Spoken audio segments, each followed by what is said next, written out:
Well, good afternoon, everybody. Welcome to another meeting of the Planning Committee. My name is Nicholas Wright. I'm chair of this committee, and introduce you to the Vice Chairman, Councillor Andrew Dyke, Committee Administrator, Amanda Lads, Head of Legal Services on my right, Heather Peachy, Development Manager Carl Brace, and Planning Officers Charlotte Barry and Adam White, who are covering the applications this afternoon. Also, the Assistant Manager, South Worcestershire Land Drainage Partnership, I shall get used to saying that soon, Andrew Fowle. And later on, we're going to have representatives from Highways and WRS for the last item. And so there'll be a break after the first two items of about 10 minutes so that we can organise things, if that's all right with the committee. Just to say that on item 8, Councillor Birch is speaking outside the committee, and although I'm a ward member, I'm not speaking on this item as a ward member. Thank you. Are there any apologies for absence, Mandy? Chairman had apology for absence from Councillor Eric Bowden. Councillor Paul Middleborough is substituting for him. Thank you. And are there any declarations of interest? Chairman, for item 7, Councillor Birch has declared an interest as he is a trustee of Wychavon Leisure and will not take part in the debate or vote. For item 8, Councillor Sims has declared a non-pecuniary interest. She knows an officer of the company. And for item 9, Councillor Middleborough has declared a non-pecuniary interest. The Speaker, Sian Griffiths, is known to him. And Councillor Robson has declared a non-pecuniary interest. The Speaker, Jo Bennett, is known to her. Thank you. Are there any other declarations? Yes, Councillor Ali. Item 9, Councillor Peter Evans is known to me, non-pecuniary. Thank you. And Councillor Robinson? The same for Sian Griffiths, please. Are there any more declarations of interest? Councillor Adams? Sian Griffiths, as you did work with Wychavon. Yes, I'd better put Sian as well. How She is confirmed that she was an officer here. Thank you. Anybody else know Sian Griffiths? You've got all that? Yeah. Thank you. You've all had the minutes of the last meeting held on the 27th of February. I hope you've read all 270 pages of it. Can I take these as a true record of the meeting? Sorry, there is a slight amendment. Mandy? Chairman, for the minute of the last item, I admitted to put that Councillor R.C. Adams had declared a non-pecuniary interest in this item and did not take part in the debate or vote. Thank you. Are there any other amendments that anybody wants to make? No? Then can I have a proposal that this was a true record of the meeting? Councillor Andrew Dyke proposed and seconded by Councillor Tourier. Thank you very much.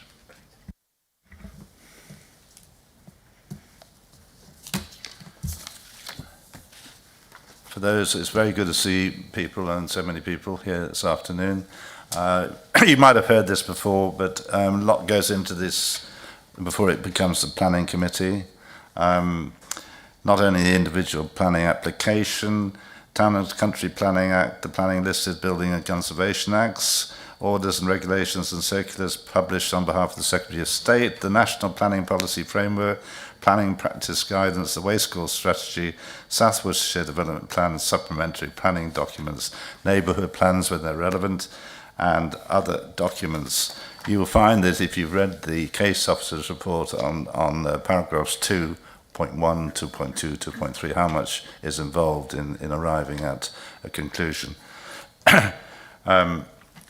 I say this because it's not always we arrive at the right conclusion that you would like, but I would ask you to respect the panel, even if you don't like the result. And thank you very much for coming this afternoon.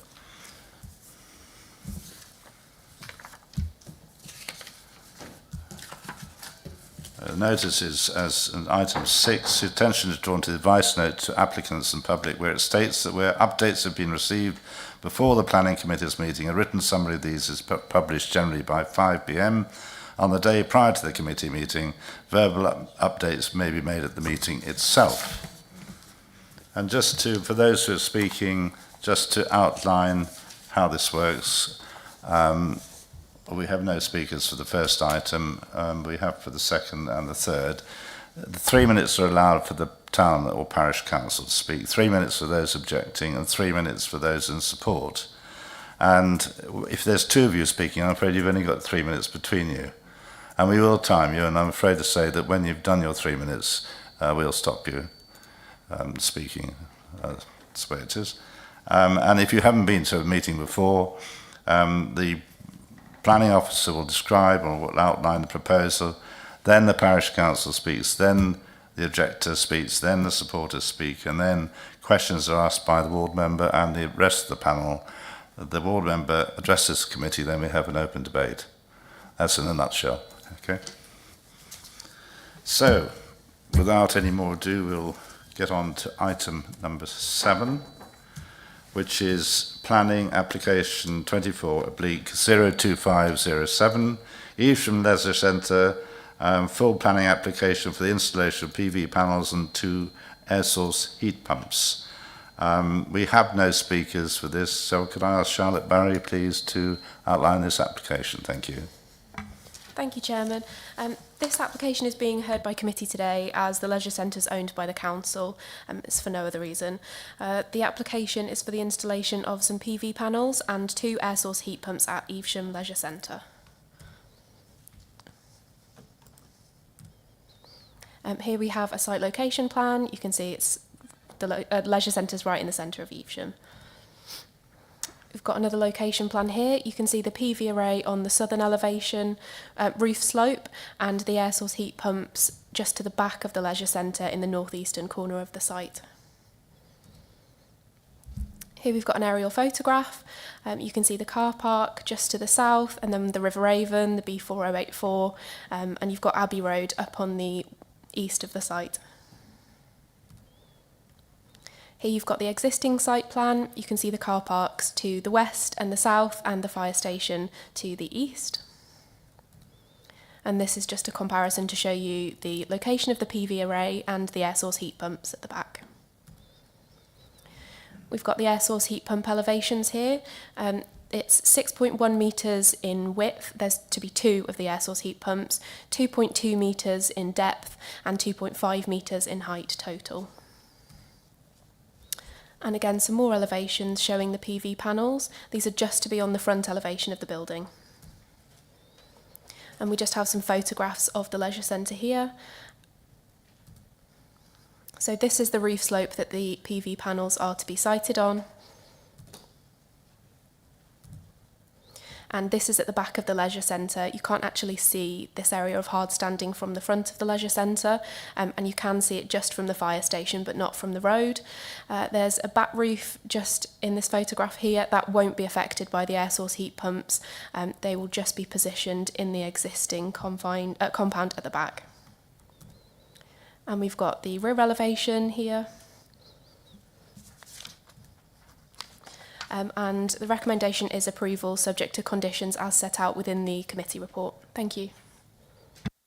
Thank you very much. I don't think we have the ward members here, Councillor Homer and Councillor Tasker. No. Therefore, would you like to ask, the committee like to ask any questions of Charlotte? Absolutely. Yes.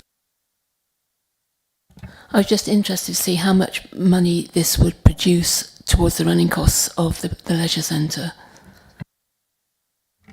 I'm not sure. We haven't had that information provided to us as part of the application. This is a fairly easy one. Is there any more questions? Therefore, would somebody like to speak? Thank you, Councillor Dyke. Well, if I like, yes, I'll take that. Is that a definite proposal? Thank you.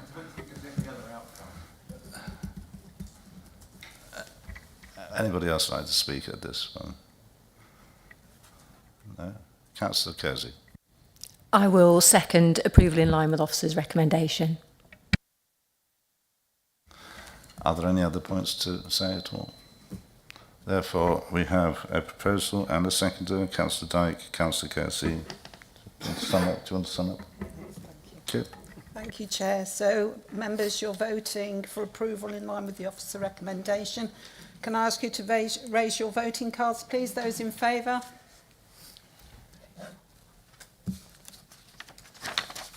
That's unanimous, Chair.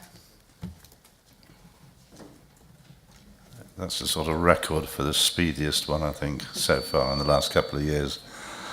If they were only all the same. Going quickly on to item number 8. This is planning reference 23/00893. Land at Droitwich Road, Martin Hussingtree. Construction of solar park, improved access, associated infrastructure. We have 2 speakers, I think, together, which are already seated, which is very good because you've obviously been here before. Mr. Mark Latham and Mr. Matt Watts. Thank you.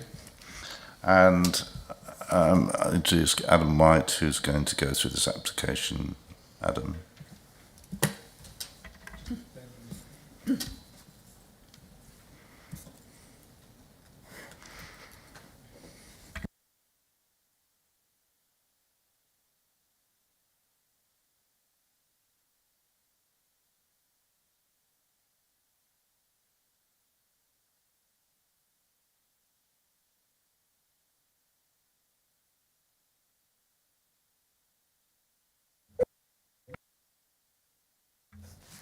Thank you, Chair.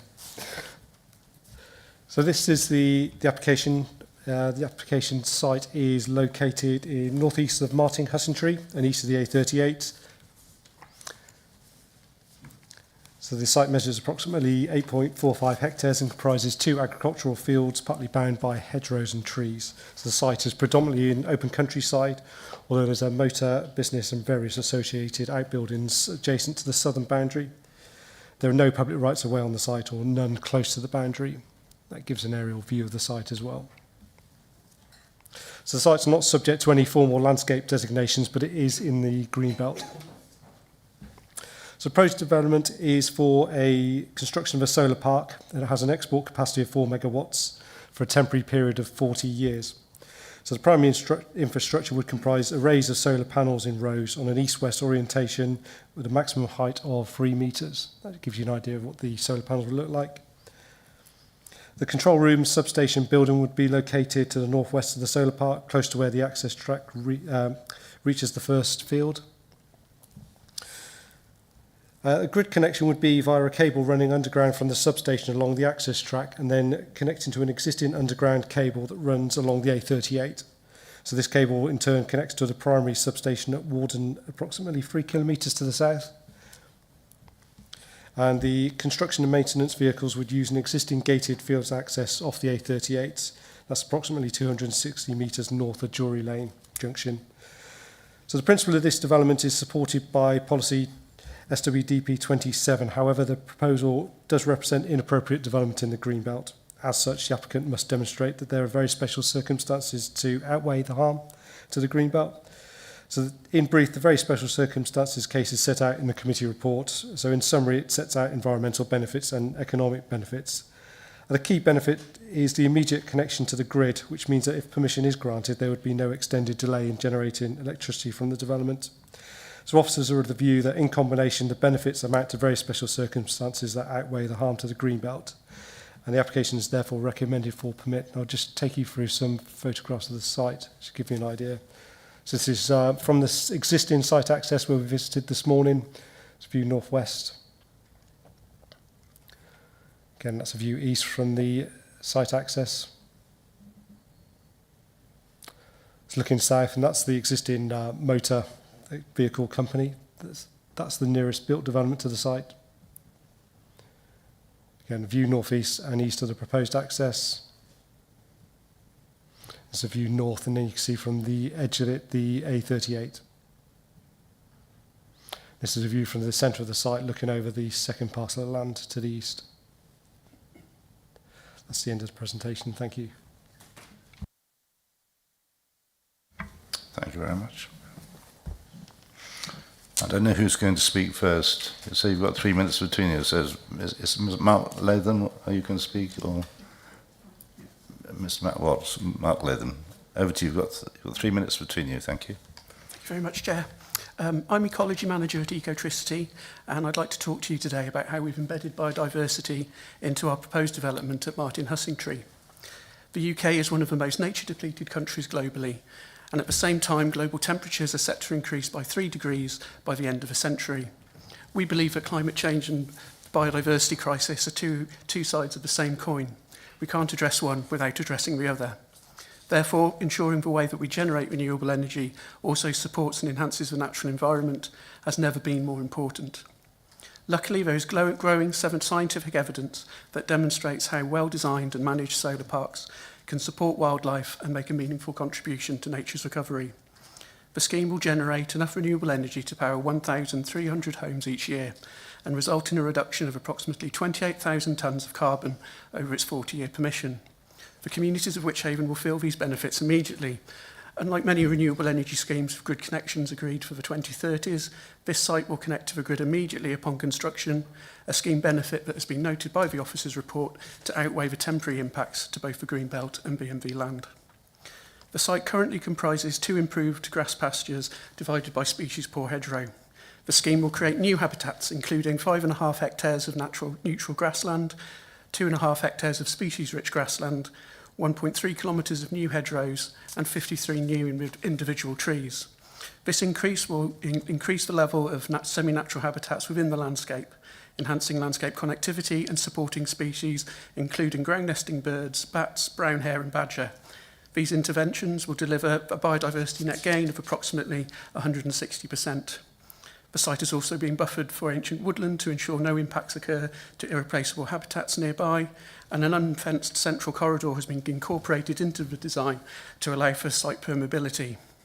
Alongside the biodiversity enhancements, half of the site will also remain available for grazing by sheep, ensuring dual agricultural use remains an option at the site.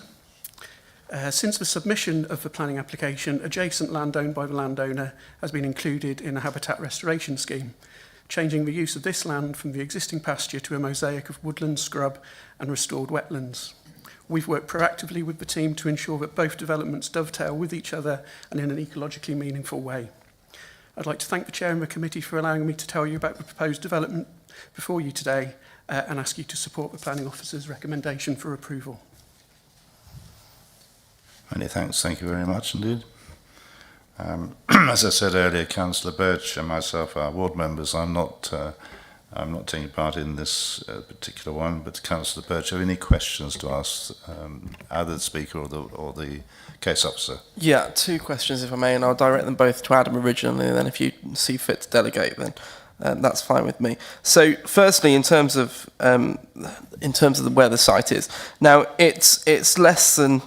It's around half a kilometre away from the Oakley Pool, which is a site of special scientific interest. Now, what care has been given to ensure that there is no disruption to that area and to preserve that as the development goes on? And then secondly, in terms of the traffic and people going in and out of the site. Now, I know the entrance well, and it's at the moment just a very small gate, and there are plans within this to have visibility displays and to widen it. But it does also say that there will be disruptions to traffic and that traffic will be slowed. Now, Highways has said that that's fine, but I know for a fact, categorically, Highways are not happy with this stretch of road and the traffic building up on it. There is time and time again, the cop cut light situation comes up and Highways have said that the solution at the moment doesn't work. Now that's on the exact same stretch of road, few hundred yards away. Now, so how is it that we're able to say that the cop cut lights isn't working, the traffic build up there isn't acceptable, but yet we can allow more traffic to build up? At the moment, traffic queues and builds up all the way through Martin Hussingtree.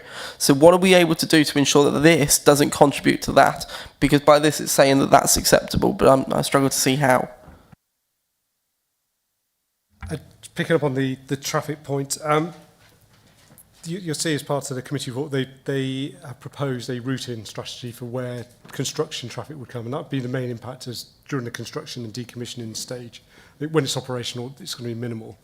So they have considered that and where the traffic's likely going to come from, and they've said about routing it from Pershore Lane, going up to the roundabout, returning back.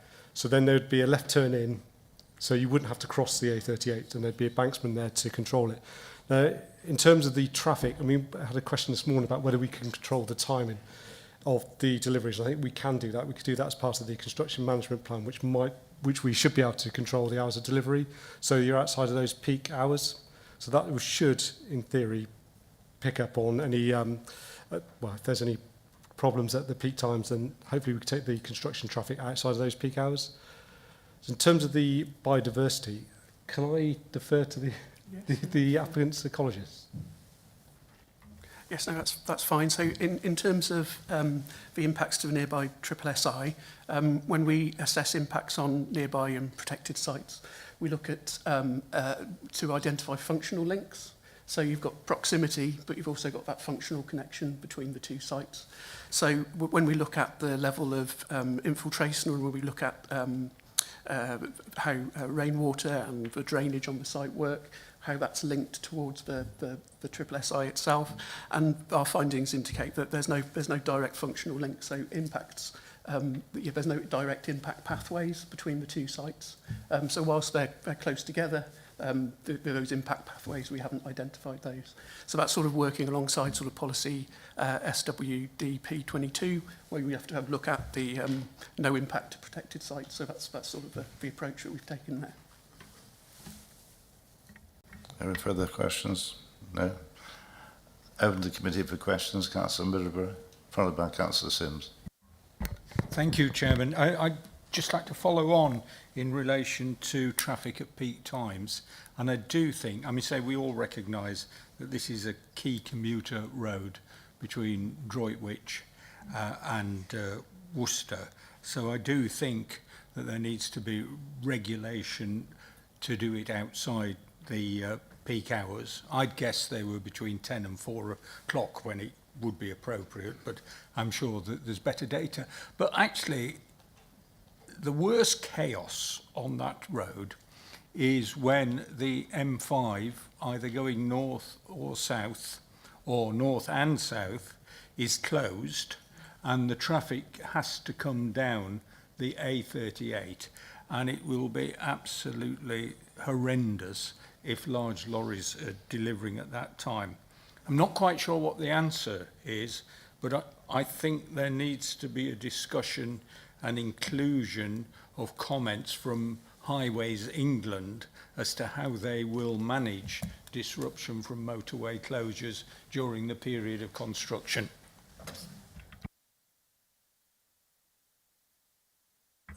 Do you want to have an answer to that question? Or? Well, I suppose the answer is, are we going to include it somewhere, one, in a condition about the timing as appropriate, and secondly, can we rev Highways England up to come and give us some information? I think we'll leave that till later on. Councillor Sims. I just wanted to ask the officer and or the developer, actually, thank you, about the glint and glare study and what it actually means, the geometric reflection calculations, what that actually means, and are these panels specifically anti-glare? Thank you.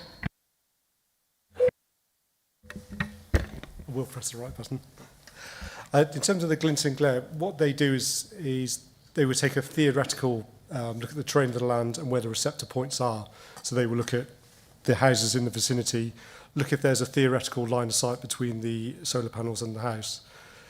Then they will assess the angles of the solar panel, but then they'd also assess whether there's intervening vegetation that would sort of prevent any glare. So what they've done, assessed all the potential impacts.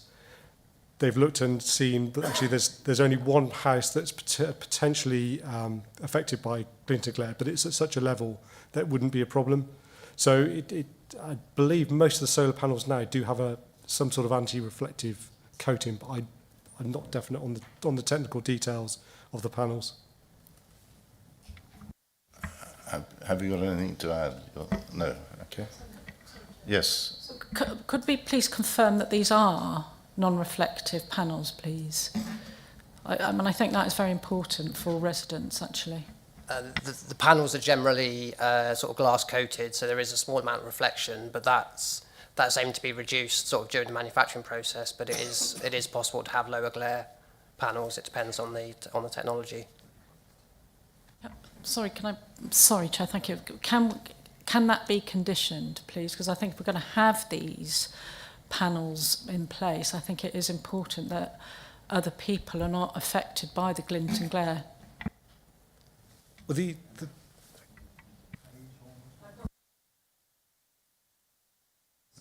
would you like to say anything about that, Adam? Through the Chair, I mean, the glint and glare study actually comes back, the panels as they are, doesn't show a problem. It only shows one potential house that might have be affected, but because of the distance involved, it wouldn't be at a level that would be warrant a refusal. Thank you. Councillor Tourier. So I think it was Councillor Rowley. Do you mind? Then followed by Councillor Kersey, then Councillor Tourier, then Councillor Dawes. Yeah, I was just interested in your comment on the sheep grazing. Is it possible to graze the sheep actually where the solar panels are? Is that successful? Yes, you can work for dual agricultural use on some sites. So there's lots of different approaches you can take with solar farms. You can look for full-on sort of biodiversity enhancements across the whole site, or you can designate certain areas that are more suitable for that sort of agricultural grazing. And so here we're taking sort of a dual approach.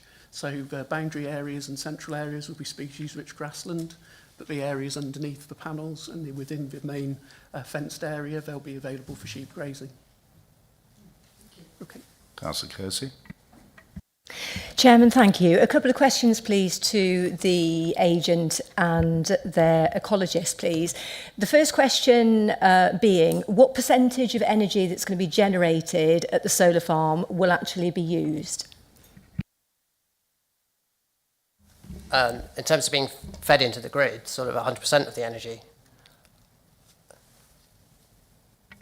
Yeah, I was hoping you might have taken the benefit of being able to read the answer paper from the last couple of committees. I'm interested in, we know it's a known fact that people are being given subsidies for generating energy that isn't then ultimately used. So particularly in this instance, because you've already got a connection that's ready to go, we know the limitations of the infrastructure that is available. So I'm particularly interested to know the percentage of the energy that you would generate that would actually be used. So if you know the level of the infrastructure and so how much of it, because you give some wonderful figures about the 1,300 homes or whatever, but how much of what you generate can actually be used based on the restrictions in the current infrastructure.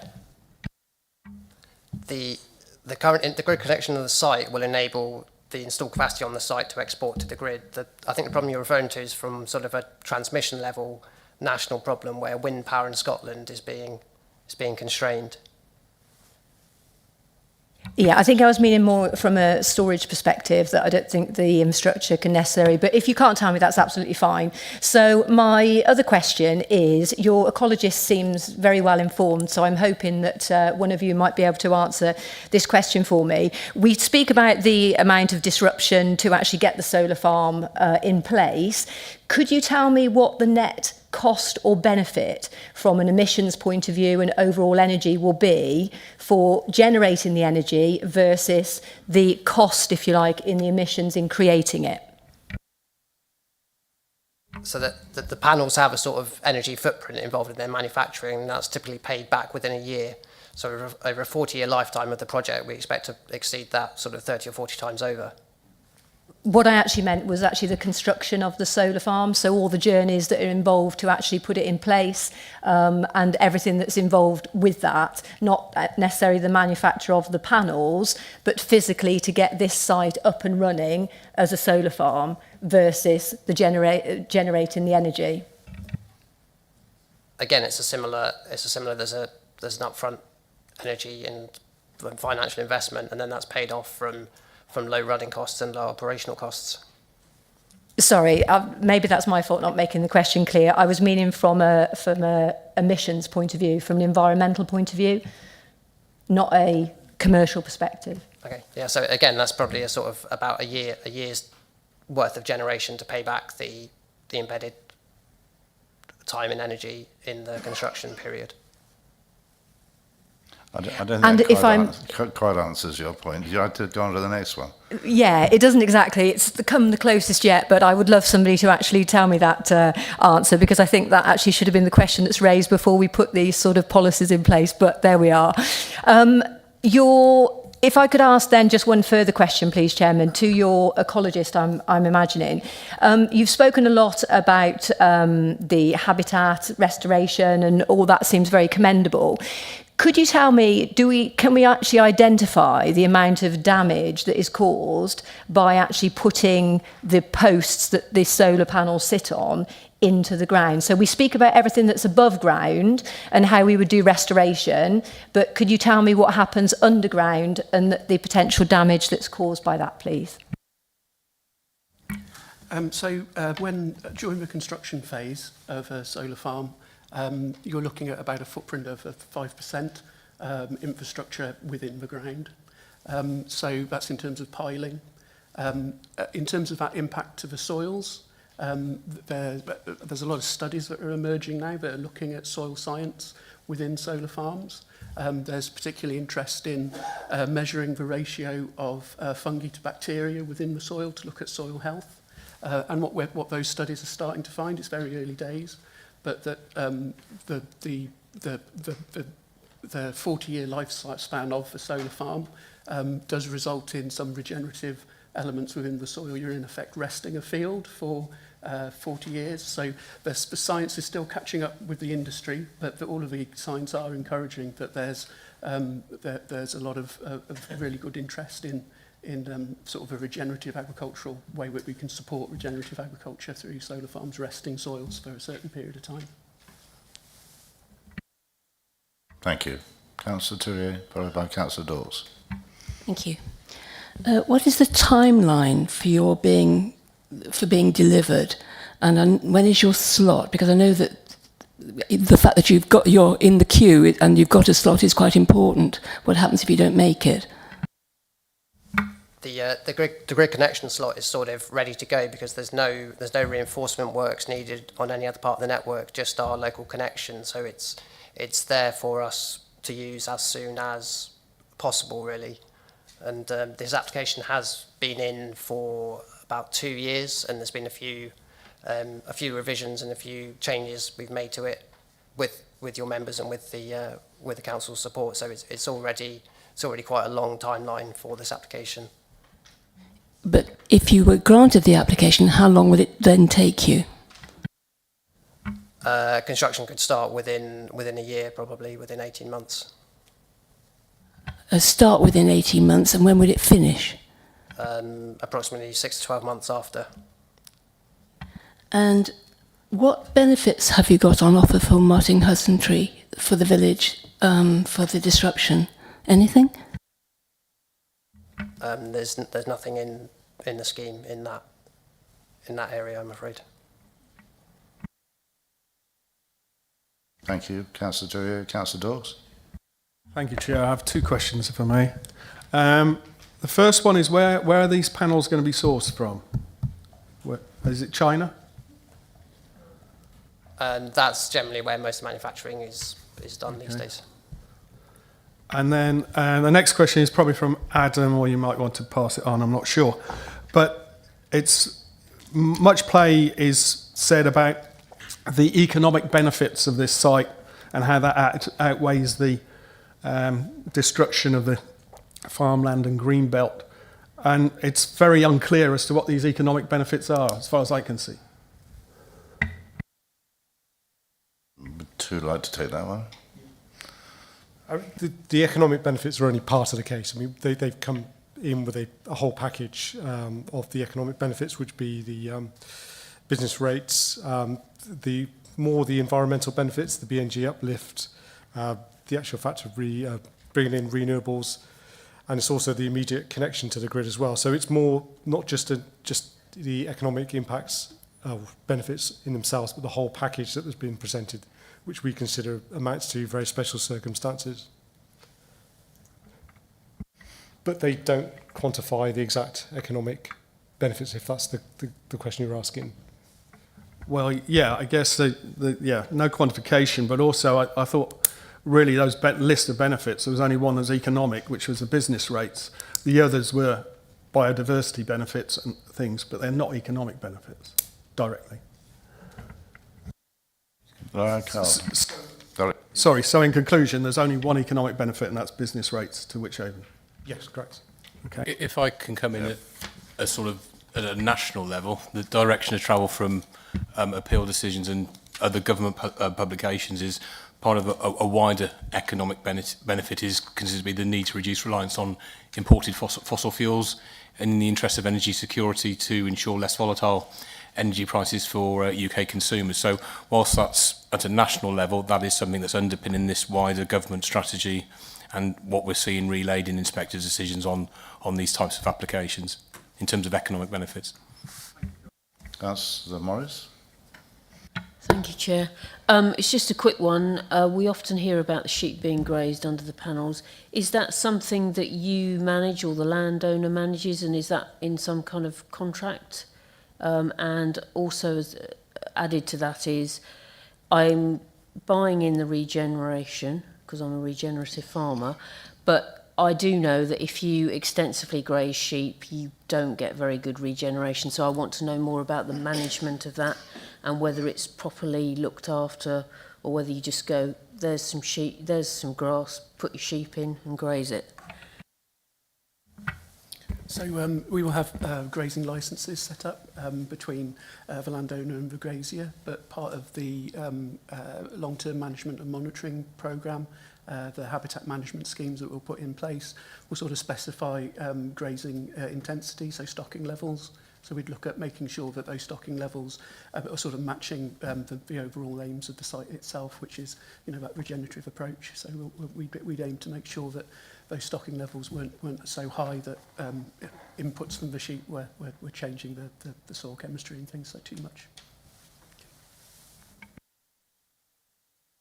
Is that something we should be conditioning, or is that not appropriate? Adam, do you want to take that? Or Carl? One of you? Carl. If members were so minded that they could seek a condition, but ultimately this is an agricultural field that currently can be used in an unrestricted agricultural way, so proportionality and reasonableness of the condition would potentially be open to question there, but I'd take the point. Thank you. Any more questions for the speakers? No? Thank you then for speaking, and would you like to return to your seats over there? Thank you.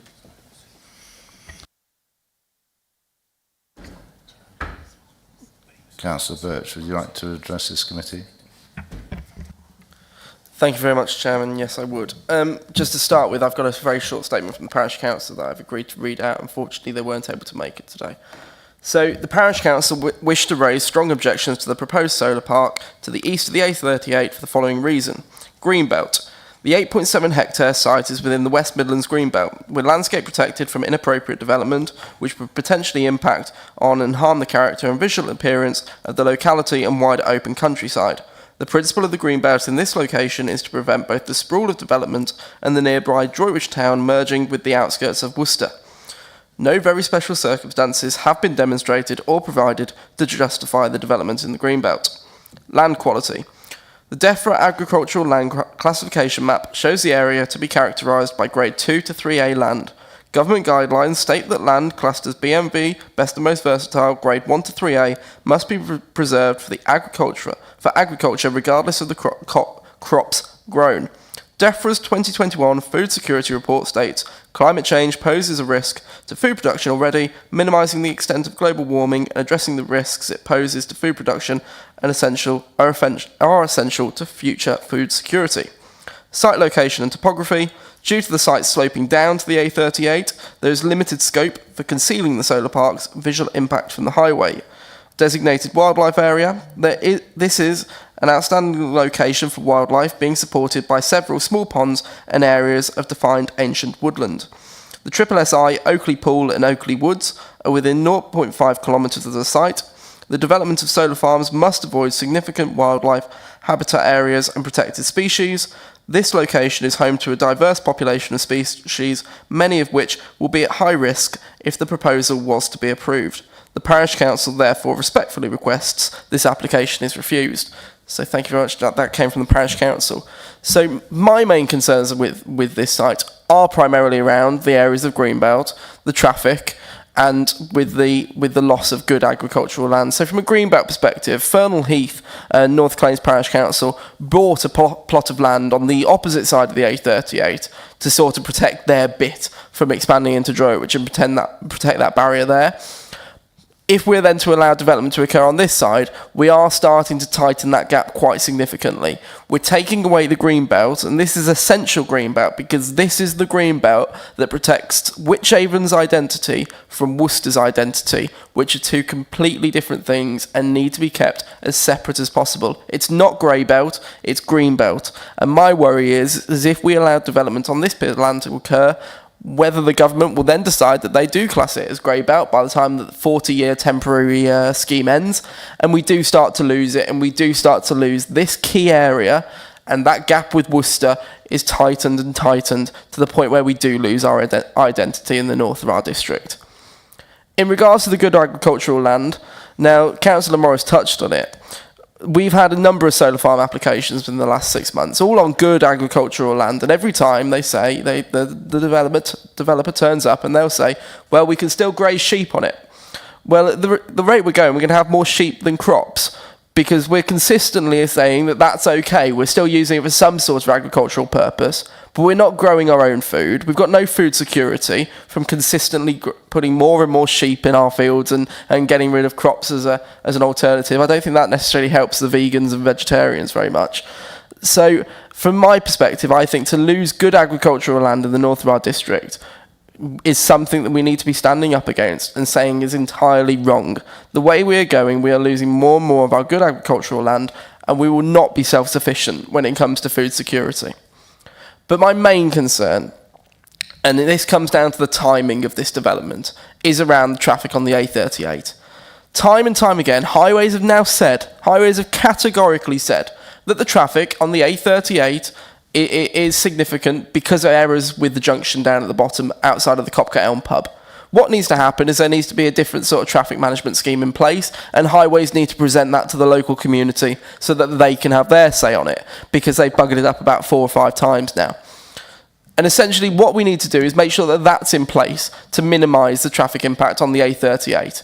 And until that's in place, we should not be allowing anything to occur along that stretch of road that's going to contribute to the traffic. Until highways have presented and implemented a proper traffic management plan for the Copcat light at the lower half of the A38, we need to be opposing any sort of development and deferring it until that scheme's in place. Highways have told us it's coming. Highways have told us it's going to be expensive, but they've told us that they will do it. And within the next budget, I'm hoping that that does come through. But for now, by allowing any sort of development to occur in this space, we're simply contributing to the highways issue. And all that's doing is forcing more and more people through Ladywood, down Jacob's Ladder Lane, through all our hamlets and rural villages, and contributing to the traffic down there. The traffic in this area is horrendous, and anything that contributes to that needs to be avoided. So thank you very much, Chairman. Thank you, Councillor Birch. I'll throw it open to the rest of the committee. Remarkably quiet. If you've been along the road, you'll know how it is along that road. It's really main road. Councillor Morris, thank you.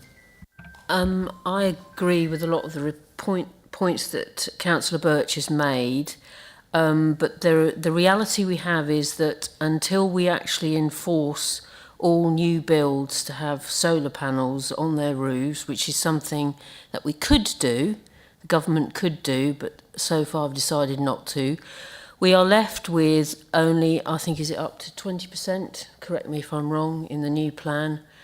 The reality is, until we address that issue, we are going to have solar farms being put forward in order to improve our energy and to go green effectively. So whilst as a farmer I do not want to see any more farmland used in this way, the reality is that the reason it is being used is because other areas of planning are not being dealt with correctly. We should always have a roofs first policy, but until we have an enforced roofs first policy, we as a committee will continue to have to make these incredibly difficult decisions. And the traffic issue, again, I agree with Councillor Birch, but unless I'm wrong, and I will wait to hear what my fellow councillors say, I don't think that is a point on which we could refuse this application. Thank you. Thank you very much. Councillor Rowley. Yes, on the we haven't got a traffic expert, have we, currently? But we really do need an answer on that one. I think it's an important question. But I do understand that the major use of the highway will be only when they're setting up the solar farm, and after that there will be relatively minor traffic use, and we are able to mitigate against the problems by designating particular timings, I understand. So I think it is still possible to contain that. Perhaps could the officer comment on that? Yes, thank you. Yeah, we can certainly include that as part of the a condition, as part of the construction management plan that could do with routines, timing of deliveries, types of deliveries. So yes, we can control that. Well, so as long as that can happen, I would like to propose the officer's recommendation, because I do think we do need to take action on renewable energy. It is really important that we do so. Tourier, followed by Councillor Kersey, Councillor Dawes. Councillor. Yes, I agree, but the developers also said it was going to take 18 months before they'd finished doing the construction, which is quite a long time. And I was wondering if there is anything, as there would be on S106 money, for example, is there anything to benefit the local community in this? It's worth me just pointing out that the last application we had, which was for 49 hectares, was going to take 7 months.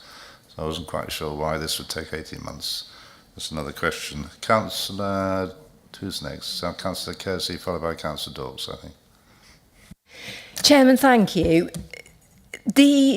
These solar farms that keep coming before us, it's evident from the amount of questions that we as a committee pose to the applicants, none of which really we get any answers to. And I think that's because all of the concerns that we have are because this is all the wrong way around. The government have put this in place to say that solar farms can go wherever they want, other than the places that they should go, which is already on built form, not on green fields that we should be growing food from.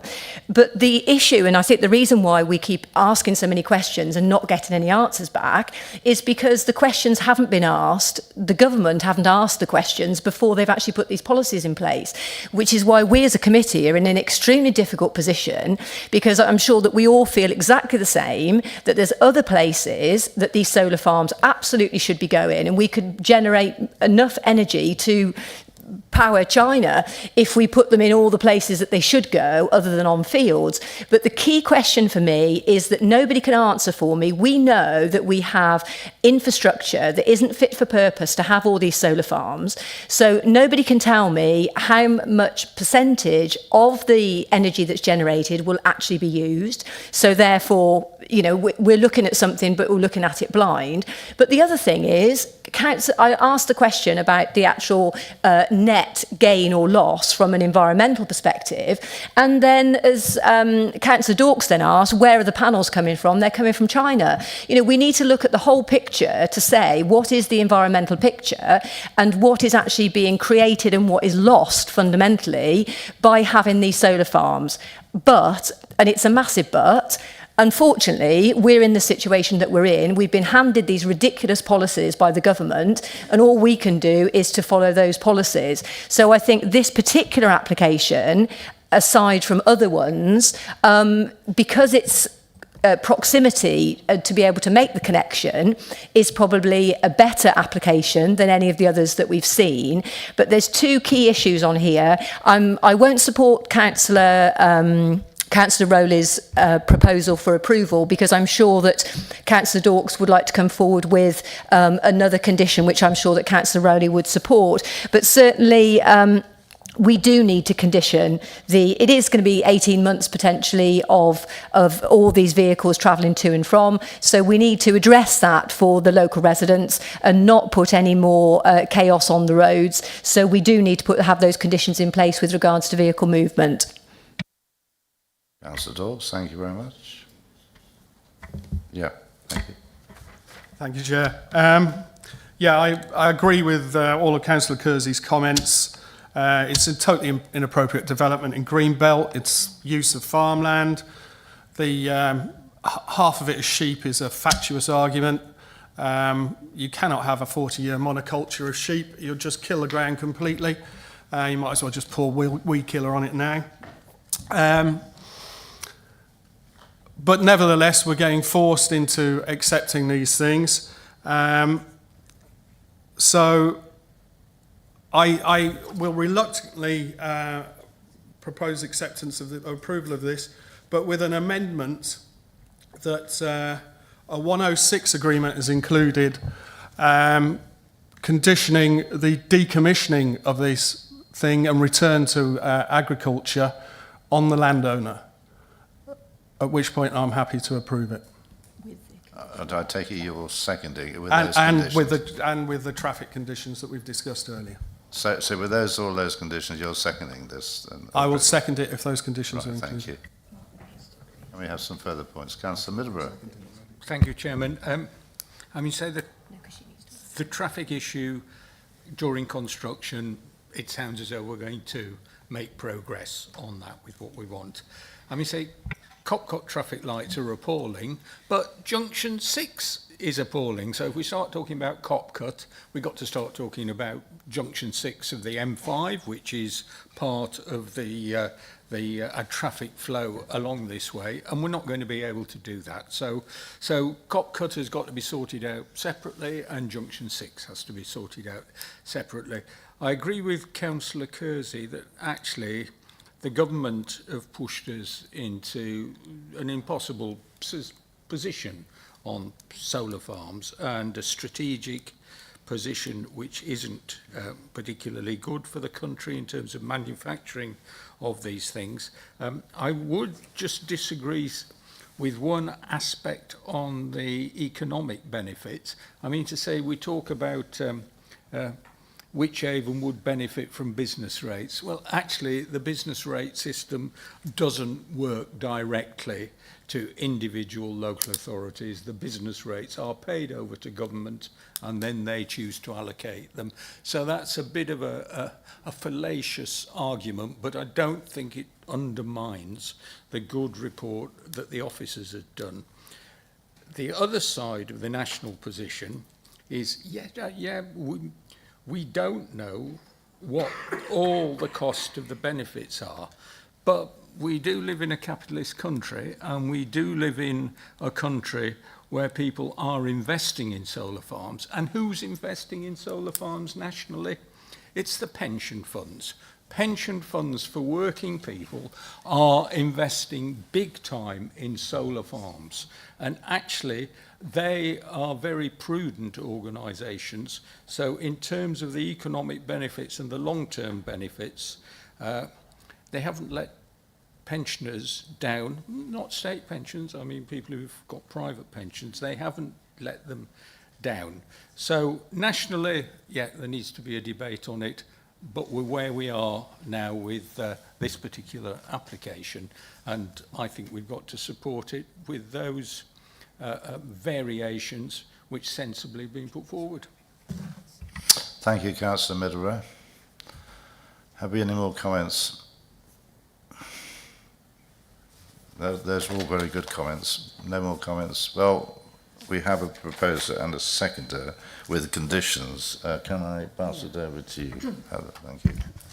Can I just check with my original proposer, please, that you're happy, because your original proposal wasn't quite in line with what's now been suggested? I'd support that. And members, if I may, I'm going to read out what I think I've captured. So we're going to delegate authority to the Director of Planning and Infrastructure to grant planning permission subject to a Section 106 agreement to control the decommissioning of the site, and also the conditions set out in the report, allowing for any subsequent amendments, particularly the need to control vehicle movements during the construction period. Allowing for any subsequent amendments to the planning conditions, particularly the need to control vehicle movements during construction, as required by the Director of Planning and Infrastructure. Is that agreed? Yep, if that's okay with the proposer and secretary, I'm now going to move forward to the vote, please. If I can ask you to raise your voting cards, please. Those in favour?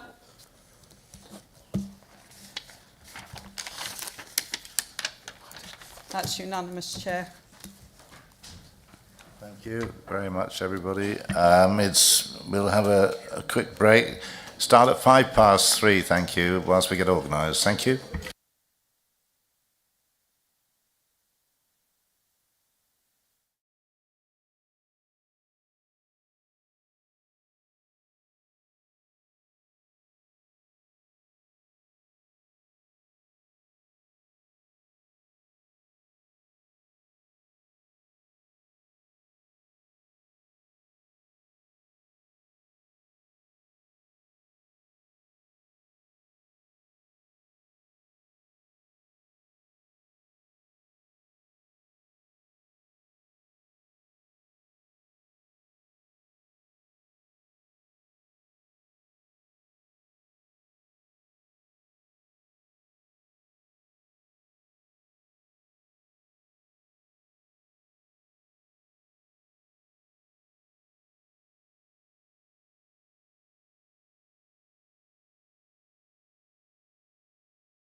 Thank you very much.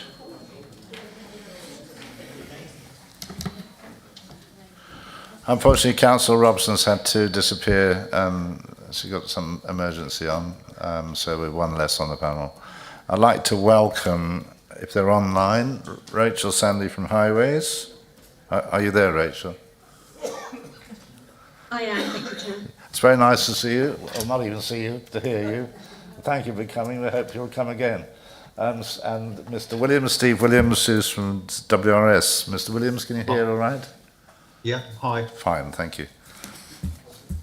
So we move on to item 9, which is application 23/01622, Crown Lane, Wychavon, residential development of 128 dwellings. We have speakers for this. We have, on behalf of the Dollar Parish Council, Councillor Peter Evans, Mr. David Gorton, and Ms. Sian Griffiths, and Mr. Joe Bennett. Would you like to come up to the front and sit in these seats? Thank you. If you're all here, that's right. So Parish Council on there, so we know where we are. Okay. So the Parish Council on this end bit, and then, so we know we're not mixing you up. Supporters this end, is that all right? Yeah, how many have you got then? Is that all right? We seem to have more people. Onto. Yes, may I explain? We've got Gary Boucher of Bromford Homes, and we've got Martin and Harry from MEC to comment on that. Take any questions on noise matters. On this, okay, so there's 4 of you. Okay, do you want to bring up some, can we just organise a few chairs for you, so you're all sitting on the one end, okay? So I don't know who's going to speak, but just remember you've only got 3 minutes between you, okay?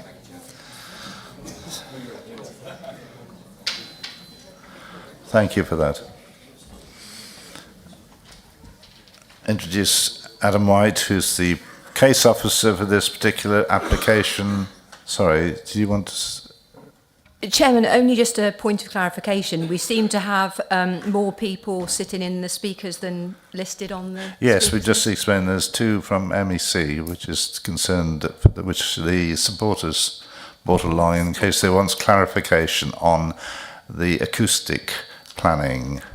If that's all right, is that all right or not? Sorry, Chairman, point of clarification, but what... They're not listed, Chair, so strictly speaking, it should just be the 2 people listed. Right. Okay, I'm saying they're not listed, so they're not allowed to appear if they're not being listed. I'm very sorry.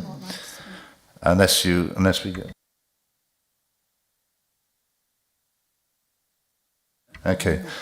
I would think that it's useful to have somebody in case you've got a question about acoustic planning. Would you like, as a committee, to have that, or would you like me to? I think a bit of discretion is needed. Councillor Burge. Sorry, Chair. My understanding was we'd had somebody. Is Steve Williams not coming in for the same sort of reason? Carl, could you? Do we not have somebody already in terms of to give advice on acoustic matters? We have Steve Williams from WRS, which is for the council, but in terms of there may well be, given this is the first time, my understanding that this committee or many of this committee would have dealt with noise as a particular planning issue in terms of the technicalities of that field. Given the technical nature of the acoustic report that underpins the application, it felt it would be helpful to members to have the people involved in writing that report here so you can interrogate that appropriately. We've had issues on things like traffic, air quality at previous committees, and having the people that are experts in the field both internally and externally, it was felt that this would help members in terms of questions and reaching any conclusions at the end of any debate. Councillor Kersey. Chairman, thank you. Obviously, absolutely down to your discretion, but in the past, consistently, if somebody hasn't been listed as a speaker, we haven't allowed them to speak. And so I would just be concerned if that sets a precedent, and that includes for people answering questions. If they're not on the list, they're not allowed to speak. So I would just be concerned of any precedent that that would set, particularly as we have our own experts on the screen, particularly for that nature. So it's up to me to make my discretion, and on this occasion I agree with what you say, but I'm going to allow discretion and allow them to sit here in case you have a question to ask them. since that report seems to me to be one of the main reports in this particular thing. So that is my discretion. Adam, over to you. Thank you, Chair. So the application site is located on the northeastern edge of Wychbold, which is a Category 1 village. It shows you a general location there of Wychbold. So the site is split into two parcels, parcels A and B, which are situated on either side of Crown Lane. So the proposed development would be solely located on the southern parcel, which is the larger parcel of the two, which is bound by the west by the M5 motorway. The land to the northeast side of Crown Lane, parcel B, is within the Greenbelt. So the site is located outside of the recognised settlement boundary for Wychbold, but it is immediately adjacent to it. The site is not subject to any formal or informal landscape designation. It doesn't contain any designated heritage assets. The site is located in Flood Zone 1. However, there are small areas in the site that does have a risk of surface water flooding.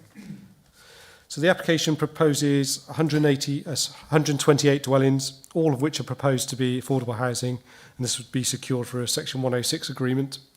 The application is paid in full and also proposes new access, open space, drainage and associated infrastructure. That gives you the layout there. So the application also proposes new footways along Crown Lane and improvements to the A38 Crown Lane junction. Gives you an idea of the street scenes of the type of house types on the site. Some site sections. This is the acoustic barrier next to the M5 that's proposed. So in terms of the access improvements, there would be a continuous new footpath down from the site access down to the A38. This shows the part of the footway here. And also to the back of the NHS depot. You can see it's got a different surface treatment to actually delineate this and highlight that it is a new footpath. This is the proposed A38 Crown Lane junction improvements. Just a couple of views of the site. This is southwest over the site from the existing access. Southwest towards the existing development. That shows the existing acoustic barrier to the southeastern boundary of the existing estate. View towards the M5. And a view along the western site boundary. So members would be aware that the site is close to the M5 where noise is an important consideration. So noise matters are addressed in the committee report. However, I just wanted to set out a bit of more context for members in terms of how this has been assessed as part of this application. So we also have the appellant's noise consultants here and also the councillor's advisor on noise here as well. So this slide gives a bit of context regarding typical sound levels found in the environment, to give you a bit of context. And this sets out some of the policy standards and guidance relevant to the noise impact assessments. So picking up on some of this guidance, the professional practice guidance on planning and noise references the World Health Organization guidance on maximum noise levels at night. Now that indicates that individual noise events should not exceed 45 decibels over more than 10 times a night. The British Standard guidance includes appropriate internal external noise level criteria which are applicable to residential buildings exposed to steady external noise sources. That slide there shows you what those typical noise levels would be expected. So this also includes guidance on external amenity areas whereby it states that external noise levels should not exceed 55 decibels with an upper guideline of 55 decibels, which would be acceptable in noisier environments such as this. So in terms of noise levels, these following slides show the noise modelling taken from the acoustic report. So as you can see in green, the noise levels within the majority of the rear gardens are within the recommended levels. There are a few areas where the levels are slightly exceeded, but this is still considered to be acceptable. So in terms of the internal noise levels, the modelling shows that the noise levels would be between 60 and 70 decibels at the facades directly fronting the M5. So therefore, to meet the internal noise levels, mitigation would be required. In this case, improved glazing would be required to the windows. It would also require the windows to be closed, however, occupants would be able to open those windows if they wanted to. However, with the windows closed, it would be necessary to ensure that there is sufficient ventilation to ensure that the properties do not overheat. So this will likely require mechanical ventilation to some of the properties, whereas others will just need passive ventilation, such as trickle vents on the windows, for example. And this can all be secured by planning condition. There's also been some questions raised regarding the timing of the noise assessment. So the applicant has confirmed that the latest noise assessments were undertaken between the 16th of February and the 12th of February, 21st of February, that's supposed to say, 2023. And that was prior to the recent speed restrictions being in place, which have now been lifted. So this was also confirmed on the National Highways website. The officers are therefore satisfied that the acoustic assessment is suitably robust. That's the end of the presentation. Thank you. Thank you very much. Councillor Peter Evans, you have 3 minutes. Thank you. Good afternoon. Thank you, Chairman. I'm a resident of 40 plus years in Wychavon and was involved in the development of the last parish development plan. On behalf of the council, it's not an outright objection, but really to ask a range of closed questions, yes or no answers. And the result of those answers hopefully will encourage the committee to think a little longer via possibly a deferral, that these questions are answered appropriately and fully. Most of them actually apply to what's just been referred to. Because once approved, we're at the point of no return. Questions. Does the plan consider social inclusion? It seemed cramped homes on the edge of the community with social detachment. Is the plan for far too many dwellings beyond what's needed, particularly as at the top of Checkers Lane there is already a development approved for affordable housing? Is the location suitable with noise and air pollution considerations from the motorway? Is the location partly in green belt? Has flooding been considered adequately? The NHS facility next door refers to extremely boggy fields and tractors having to be towed off. Is the design quality acceptable? Keeping windows closed, ventilation through modern techniques, is that because the noise and the air qualities are not satisfactory? Is it affordable homes we want because market value homes wouldn't sell? Access and exit onto and from Crown Lane acceptable? Is there truly scope for footpaths down Crown Lane, recognising there are properties in between where it finishes now and where the site entrance would be? Is Wychavon's infrastructure adequate or capable of being made adequate? School, surgery, sewerage. Access onto A38 is a major problem now, and that should be something that's resolved anyway, not as part of a bargaining aspect of this development. It needs improvement now. Has the impact of wildlife been considered? Has the impact on the existing community been considered sufficiently? In my time, infill's great, 2 minor developments, 3 major developments. Final question. Would anybody here be happy to move into that site with all the points that have just been raised? You or your family? The law may allow it, but consider the suitability for new residents and the existing community. Please consider deeply. Thank you.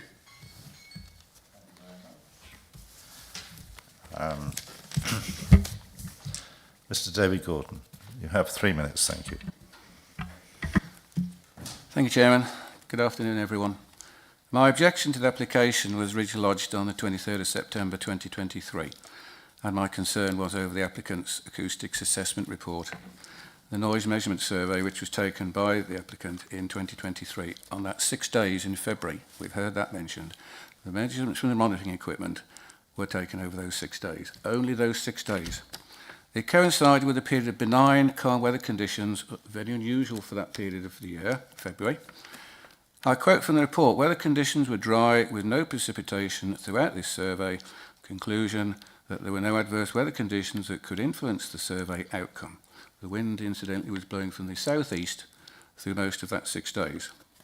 So traffic noise levels from the adjacent M5 were deemed to be within acceptable levels by WRS. I have to say I have no problem with the accuracy of the monitoring equipment. I'm sure it was fine. But it seems the applicant appears to believe such benign calm weather conditions are the norm for Wychbold. I would dispute that. I live there. It's windy most of the time. So we have a double-edged sword here. There's no information from the applicant on the measurement of traffic noise levels when adverse weather conditions do prevail at the site. Experts predict that through climate change, increases in low-pressure systems and more extreme storms are predicted to affect the UK. We've only got to think back to last autumn. We had some terrible, terrible weather last autumn, and apparently we're going to get more of that. The M5 is in an arc. We can see that on the state layout. It runs from the northeast to the south, around the perimeter of Wychbold. The site lies totally within this arc and takes the full force of traffic noise from the M5 at times of even moderate wind conditions. And those conditions can blow anywhere from the southwest to the northeast. And I repeat, it only requires very moderate wind conditions to make that noise pretty unbearable. My experience of living locally is of definite increases in traffic noise levels when the M5, or from the M5, when windy conditions prevail, which is most of the time. I notice that there is implicit recognition of the noise issues by the applicant. We've heard about windows being sealed shut. We've heard about ventilation systems being required to keep the residents cool in summer, because they can't open the windows. The impact on their electricity bills, I dread to think. I'm worried that the welfare of the residents, and we must think of that. That's first. The welfare of the residents will be compromised terribly if they have to live on this site. The noise will be unbearable, and I have to say that the wind conditions will ensure that that is the situation. The assault on their eardrums potentially will be very unbearable. So the problem we've got is we don't know the acoustics impact of the windy conditions like what we had last autumn, because no one has bothered to undertake a formal monitoring survey when such conditions prevail at the site. All we have are 6 days of calm weather. Sorry. Thank you very much. Ms. Jo Bennett, is it? Thank you. You have 3 minutes. Thank you. Thank you, Chair. Good afternoon, Chair, members, ladies and gentlemen. Firstly, we'd like to thank your officers for working effectively with us in determining this application, which has posed some complex challenges. Combined with urban design input, the proposals have evolved, and we're proud of the scheme before you. The recent Dodderhill Parish objection relies on the Strategic Housing and Economic Land Availability Assessment, the SHELAR, to argue the site is unacceptable on noise grounds. But to illustrate the limitation of relying on the SHELAR, many will be aware of a site at Tagwell Road in Droitwich, also directly adjacent to the M5. This is an emerging allocation and was allowed at appeal. And as officers can confirm, the SHELAR includes a high-level appraisal of hundreds of sites, identifying potential constraints with little to no site-specific evidence. For our application, a detailed noise impact assessment was scoped with Worcestershire Regulatory Services, including monitoring over several days. By following good acoustic design principles, we have proven that the noise levels are acceptable within dwellings and gardens. An extended noise barrier and new built form will also improve noise impact for existing residents. Every layout iteration, there's been dozens, has been remodelled and WRS provide no objection. Concerns were raised about sewage capacity. Severn Trent have confirmed a connection can be facilitated. Highways has been a key focus, and during consultation we learnt residents favoured a signalised junction at the A38, which we proposed. Highways rigorously reviewed the plans, requesting data modelling and safety audits, and after positive discussions a revised Ghost Island was agreed upon instead. An improved right turn lane that enhances junction operation without causing A38 queues. In a recent meeting, councillors suggested relocating the pedestrian crossing north of Crown Lane Junction. The applicants are open to this and can be sorted at the detailed stage. Crown Lane will see an extended footpath, new signage, surface changes, and evidence shows minimal HGV use, 98–99% car traffic. But despite a slight narrowing, a car and HGV can still pass safely. We've worked tirelessly for 3 years to ensure this development is technically sound, safe and suitable. There are no statutory consultancy objections. Refusal on any technical ground would be incredibly difficult to justify. This all-affordable scheme has substantial public benefits. The tenure mix reflects housing team requests with 1 to 4 homes of varied types and sizes, including 19 level access maisonettes. There is a net imbalance shortfall of 117 affordable homes per year for the next 5 years. This development addresses that shortfall for an entire year in one hit, massively contributing to district-wide delivery in line with local and national priorities. Bromford are the confirmed delivery partner and want to start work within 2 months. The development will be sustainable, solar panels, EV charging points. Bromford intends to use Homes England Cat 2 modern methods of construction, reducing carbon emissions. The field behind Crown Lane will be formalised, behind the Crown, will be formalised as protected green space, a key local benefit for existing and future residents. An equipped play area will also be included, as well as biodiversity net gain. We thank officers for their engagement, and we thank you for your time and careful consideration. Our team remain available to answer any questions. Thank you. Thank you, Mr. Bennett. The local ward member is Councillor Rick Deller. Rick, would you like to ask questions? You can also ask questions of the highways and also WRS and also Andrew Pell if you need to. Thank you. Thank you, Chair. I don't know who the best person to direct it at. The objector raised a question about weather conditions for noise levels. Who is the best person to answer that question? Can I direct that to WRS? That wasn't taken, whether the bad weather conditions. I think you could ask WRS. Mr. Williams, would you like to answer that? Yeah, sure. Noise monitoring has to be taken under calm conditions, because the wind does influence or can influence noise readings. Yes, when the wind is blowing from the west, yes, it would increase noise levels at the site, but noise measurements have to be made under calm weather conditions, and the difference, I defer to the applicant's noise consultant, and the difference in noise levels with a stronger wind may be in the order of a few dB, but that is the way that noise measurements have to be taken to eliminate the issue of wind noise. Thank you, Rick. Yeah, thank you, Chair. Well, it answers the question. I don't think it's right. But can I also ask Adam? Sorry, I asked you this earlier, but this wasn't an allocated site, was it? No, it wasn't. Was it ever considered to be an allocated site? No, it wasn't. Is there a reason for that? It was considered as part of the strategic housing land assessment and discounted, as with a lot of other sites. I believe it was discounted from concerns regarding noise and air quality. However, the applications come in with the detailed information, and officers are satisfied that it is acceptable in terms of air quality and noise.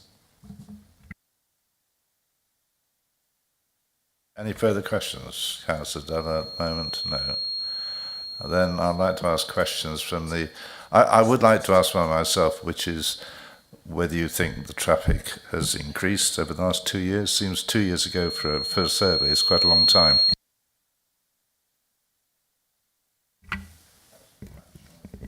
So we undertook a preliminary survey in 2019. That was only 24 hours, but then we did a second survey in 2023, which was the 6-day period.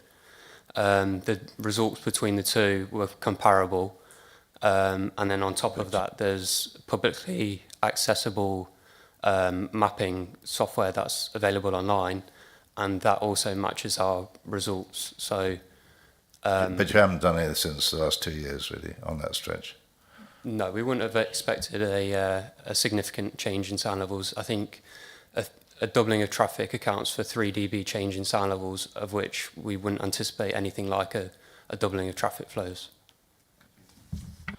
It's Councillor Birch, followed by Councillor Middlebrooke, followed by Councillor Kersey, followed by Councillor Sims. Thank you very much, Chairman. I've got one question for the developer and then one question for Rachel, if that's okay. So firstly, to the applicant, within the start of your statement, you quoted a similar application in regards to noise levels on Tagwell Road in Droitwich. Now, I live just off Tagwell Road, and I can't think of anywhere in particular that's this close to the M5 from that area. Are you able to clarify exactly where you mean? I can. I'm the agent for that application, so I know it quite well. It sits between Tagwell Road and the M5. It's directly adjacent. Okay. Whereabouts on Tagwell Road are we looking? It's a long It's a long stretch of road. Sure.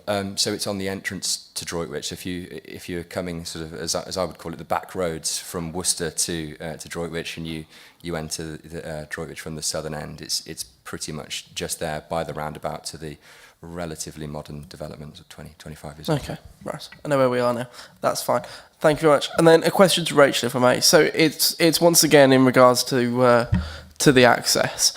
Now, there's already a substantial new build development off Crown Lane, which is putting considerable pressure on the main road. Now, that main road, as I said on the site visit I travel to, you use it daily to get to work, and it's an incredibly busy road at all times of day. It's just off the M5, it's the main route between Droitwich into Bromsgrove, and there's a lot of large local businesses along it, making it rather popular. Now, it's incredibly difficult to pull out both sides of the main road, whether you're on Crown Lane or the road opposite. The traffic management plan that's been put in place and the plan to sort of amend that junction, is there confidence at Highways that will assist in terms of these residents getting off back onto the main road, but also if you can provide some sort of reassurance that it's not going to mean that the traffic along the main road travelling through into Bromsgrove or travelling back through into Droitwich is going to cause massive delays and stoppages that are delaying traffic along there? Thank you, Councillor, for your question. Yeah, absolutely. So we Highways, WCC Highways, when I say we, recognise from the start that the A38 is an arterial route. It is very busy.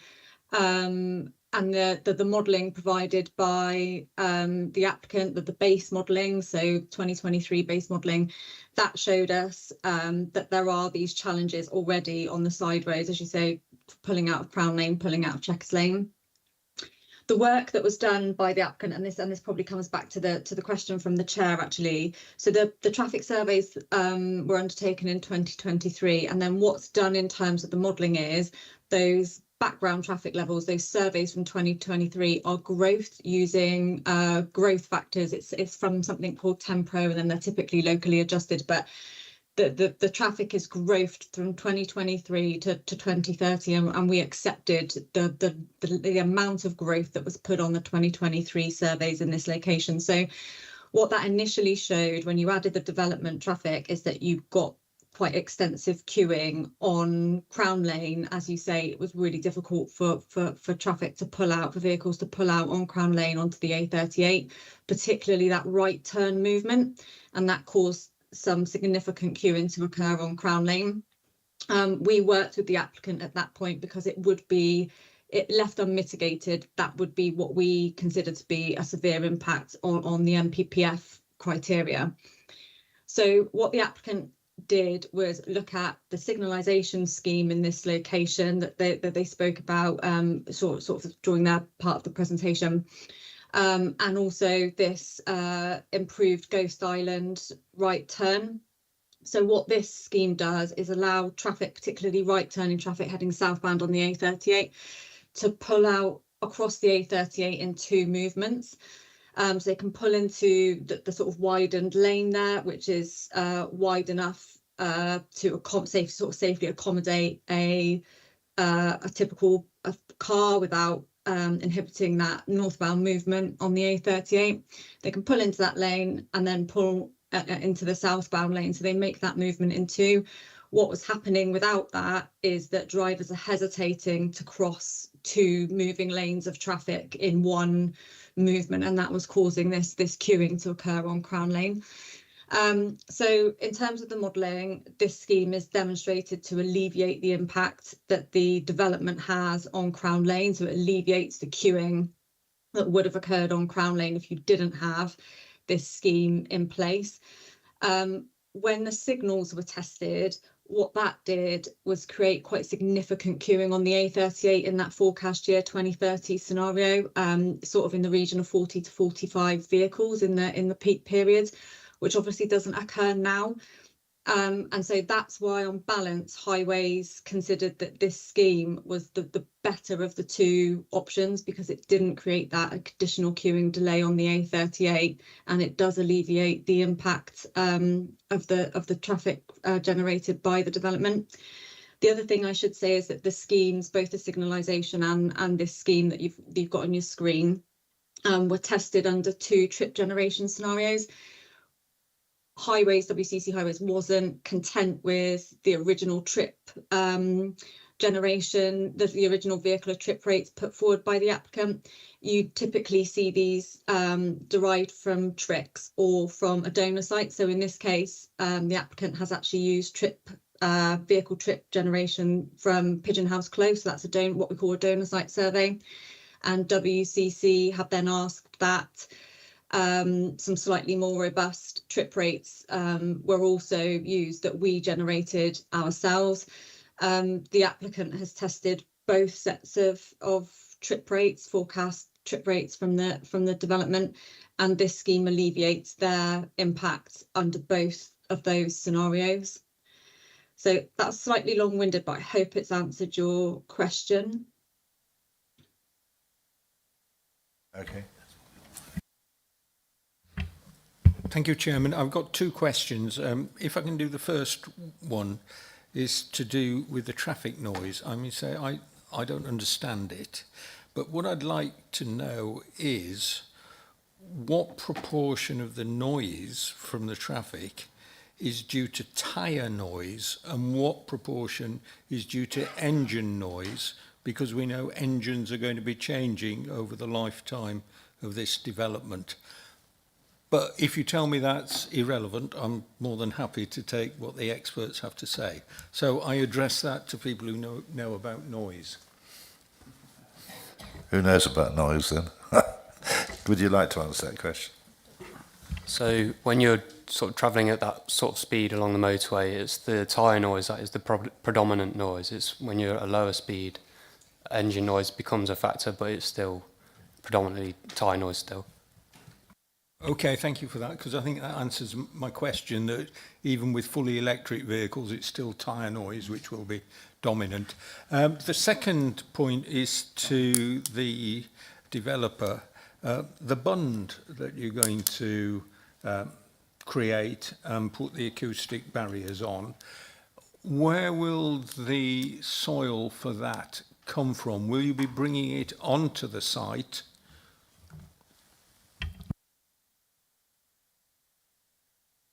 Yeah, I was just checking because we've got the developer sat next to me, but yes, it is it's from within the site. So the site will be, managed and levelled and it will be reused. Councillor Kersey.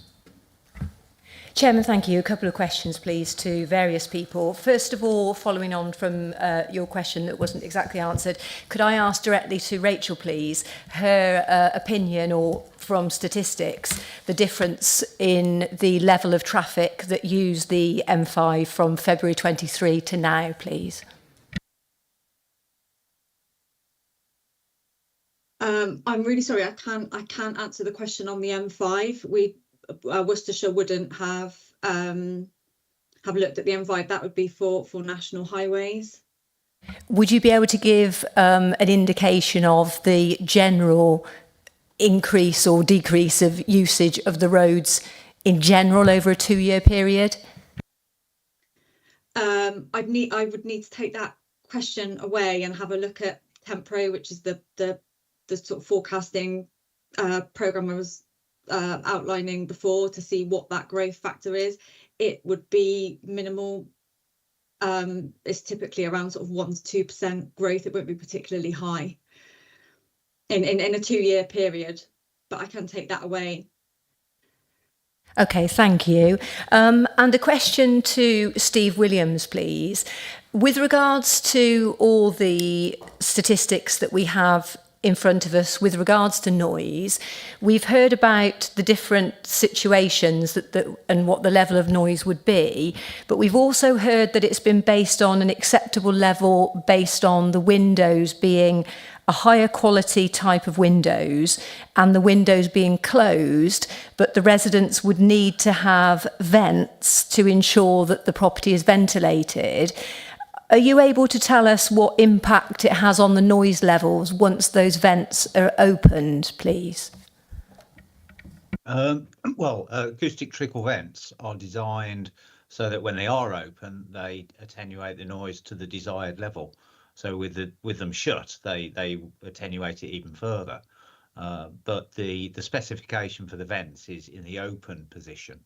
In terms of mechanical ventilation, the only noise you're going to get from inside to out really is the noise of the mechanical ventilation system itself, and you shouldn't be getting any road noise coming in through those vents.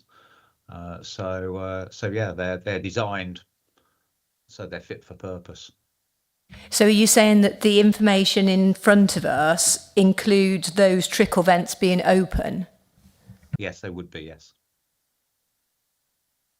It just begs the question why you would need a higher grade of windows when we know that however good the glazing is, if you then have a trickle vent open, you can still have a degree of noise come through. But that's fine. Thank you.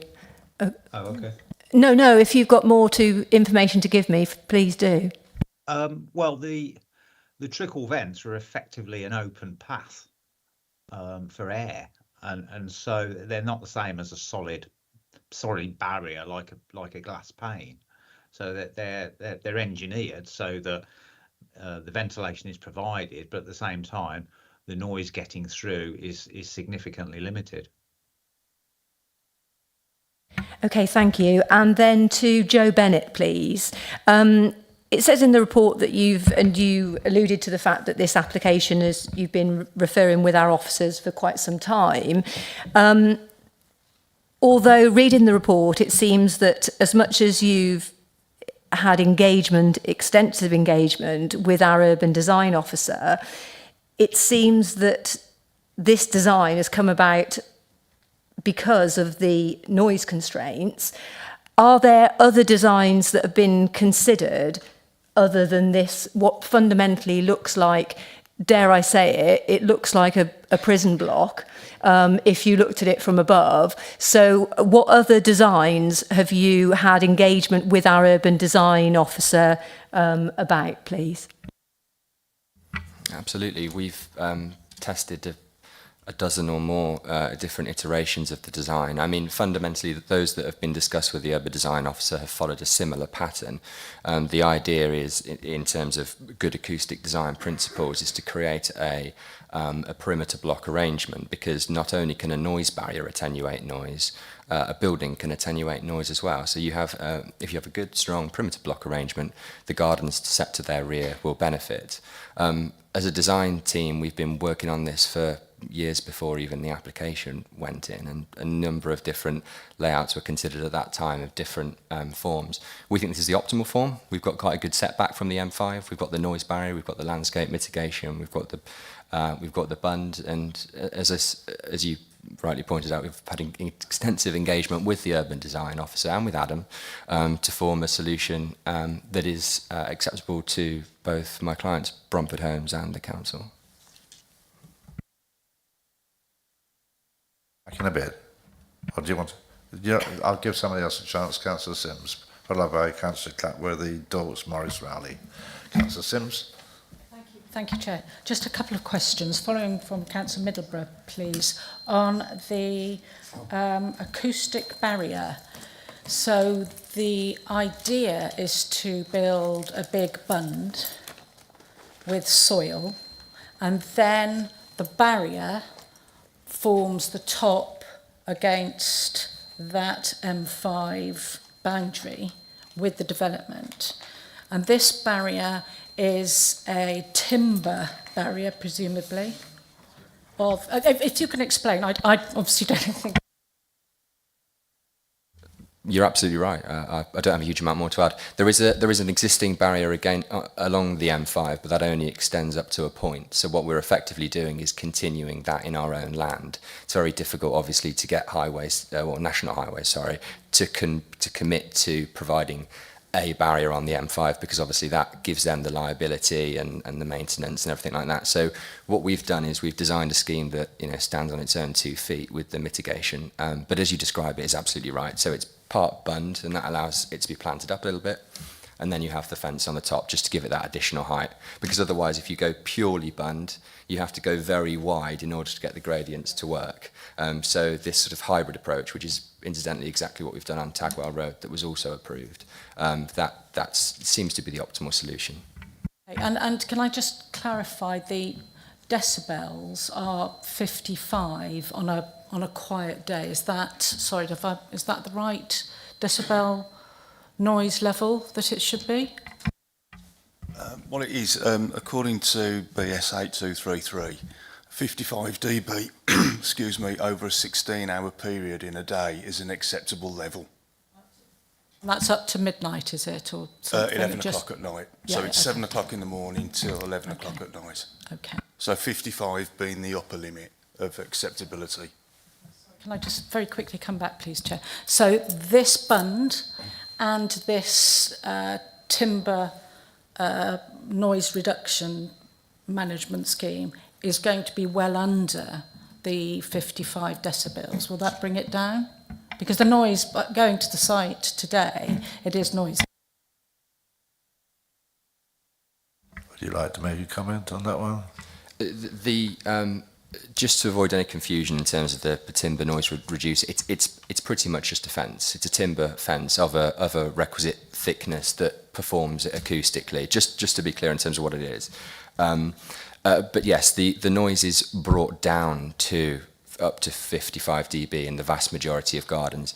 If you look at the noise modelling that you've got on the screen, you can see that outside of the rear gardens, you've got the sort of the purpley blue shaded colours that go up to sort of 60. So that's sort of probably what you were experiencing at the site, if not higher, because obviously the barrier's not there.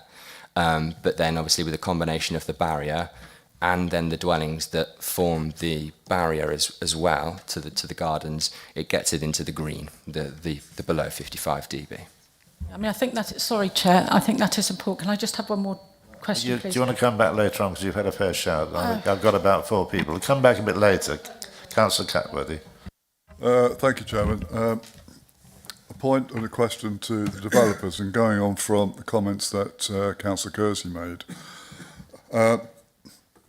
and indeed Councillor Sims. You're talking about a bund and then timber above that to deflect the noise, basically. Tyre noise, engine noise, wet road noise, up and over the site, effectively. But I look at the proposed street scenes. I don't see anything in there that I would consider to be single story. And there are an awful lot that are 3-story. So why are there no bungalows? And why are there 3-story? And to be quite honest, and I don't wish to be rude to you, but I've got to say it, my grandson could build that out of Lego. I don't like the, it's a little bits of white, but it's just bland. It just does not look like a development that people would want to buy. Yes, thank you. I can answer. So bungalows, so as part of the, as I was talking about, the sort of the good acoustic design principles, you use your built form as part of your mitigation. It's sort of a combined approach. If you put bungalows into the scheme, that's obviously easier for noise to travel over, and that has, you know, the potential to undermine the rest of the good strategy that we've got.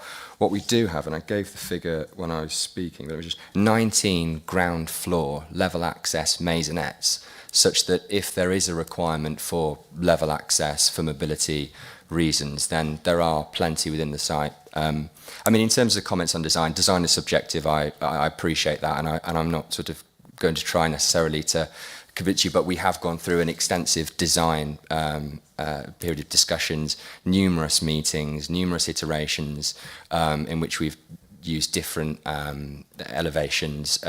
For instance, we've got the weatherboarding, we've got the brick, we've got the renders. There are a few different treatments across the site to provide a varied street scene, and there is quite a lot of landscape mitigation in the site.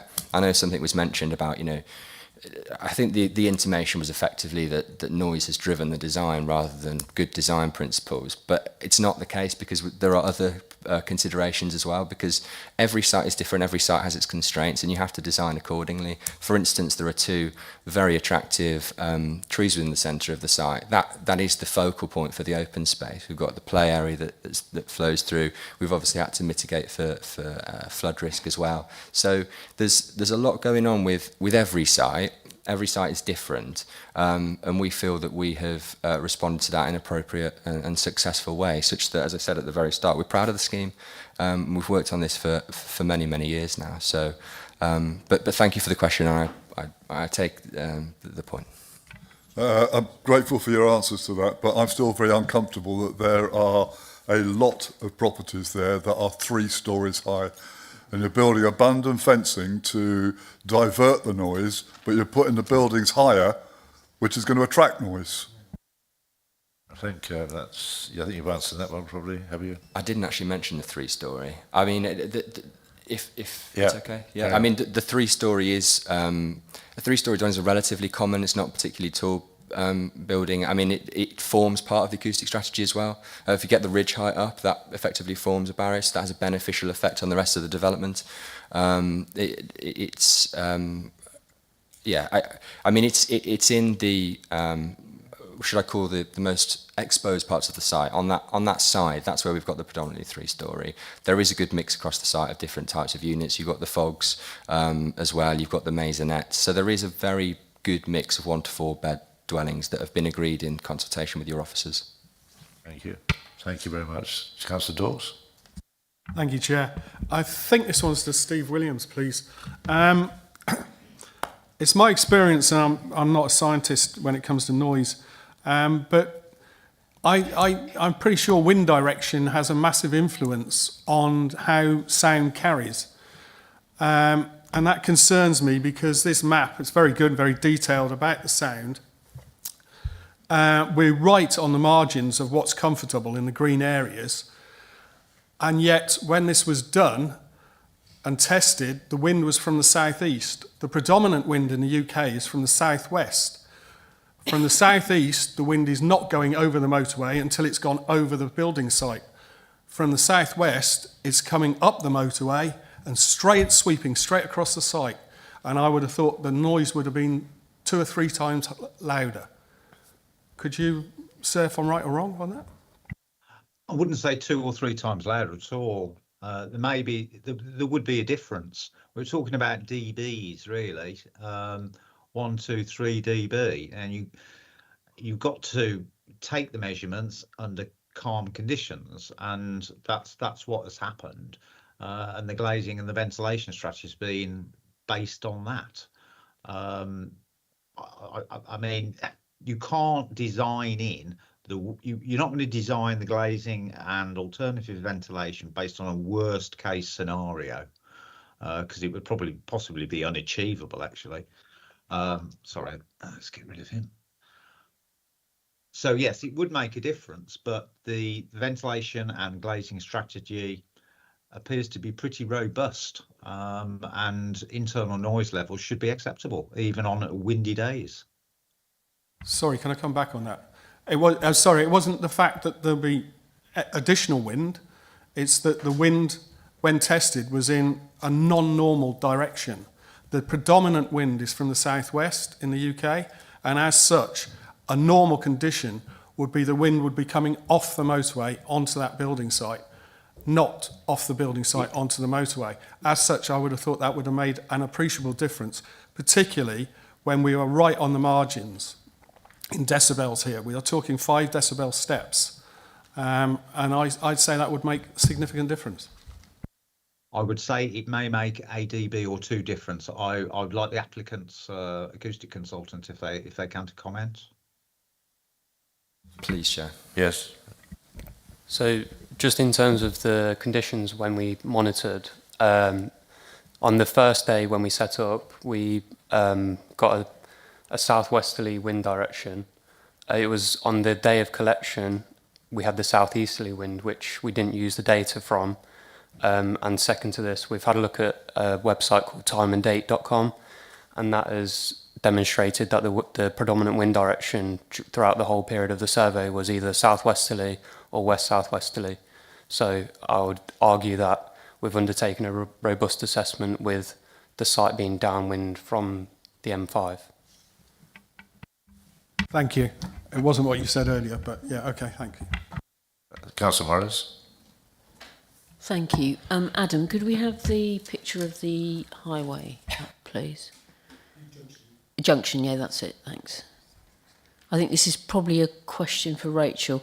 I've been looking at this, and on the hatching area on north and south, are cars expected to queue on that if they want to make a right turn either into Crown Lane or Chequers Lane? No, typically they don't queue on the hatched area, so they would come through the lane, the northbound or the southbound lane, and then at the end of the hatching move into the right turn lane. Right, okay, so, okay, worst case scenario, if you had 4 or 5 cars on the trot who wanted to turn into Chequers Lane, they would end up queuing on the A38 carriageway, would that be right? It would be, yeah. The traffic, the data and the modelling doesn't seem to suggest that is likely to happen. The flows are quite tidal as well, so you typically don't have a lot of vehicles wanting to turn into Chequers Lane or Crown Lane sort of in the morning peak period when the heavier flow is obviously wanting to come out of those arms and onto the A38, and then again vice versa in the evening. So the modelling hasn't shown any issue in terms of extensive demand or demand that exceeds the capacity of those right turn lanes in the peak hours. Okay, I'm going to have ask a cheeky question of the developer maybe. I know this is a massive concern for the parish council, so what I'm going to ask the developer, would they consider doing those adjustments to the carriageway pre-development, or is that completely out of the question?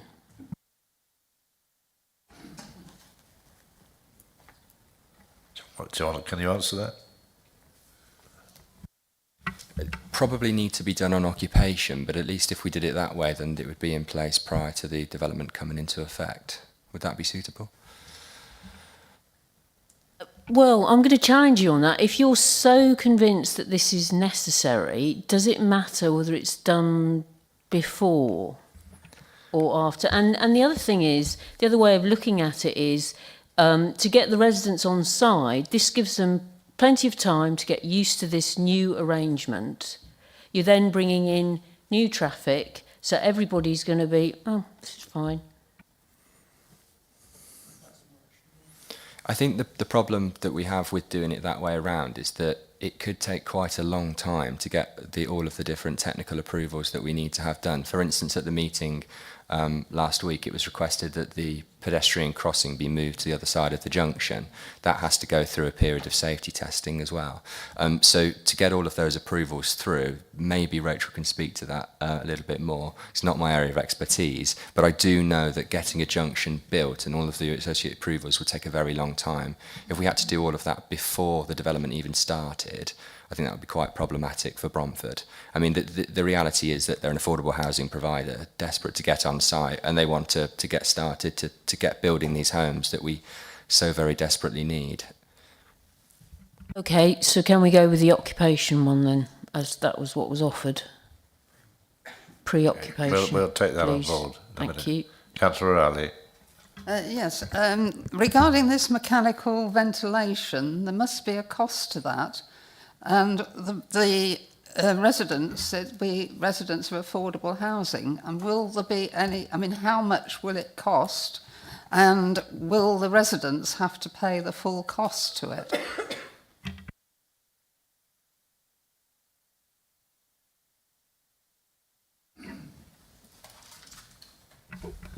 Hi. Just on that, the actual cost of the mechanism that we're using is actually quite cheap. It runs 24/7, so it's a constant turn of that. All of the service charge and all of the fees and all of the costs for fuel poverty is something we take very seriously, and that's what the products that we use are specifically designed to minimise cost and the cost impact to our customers. We've also the cost is particularly on those, just on those buildings that have the... I think just to put it into, you know, we have solar panels anyway to help with the cost of electricity on that part. But if you take the building regs that are coming through for overheating and various other, mechanical ventilation is required anyway. So this has always been built into our cost plans and everything else like that, and the service charge and what we charge out to our customers is all taken on board.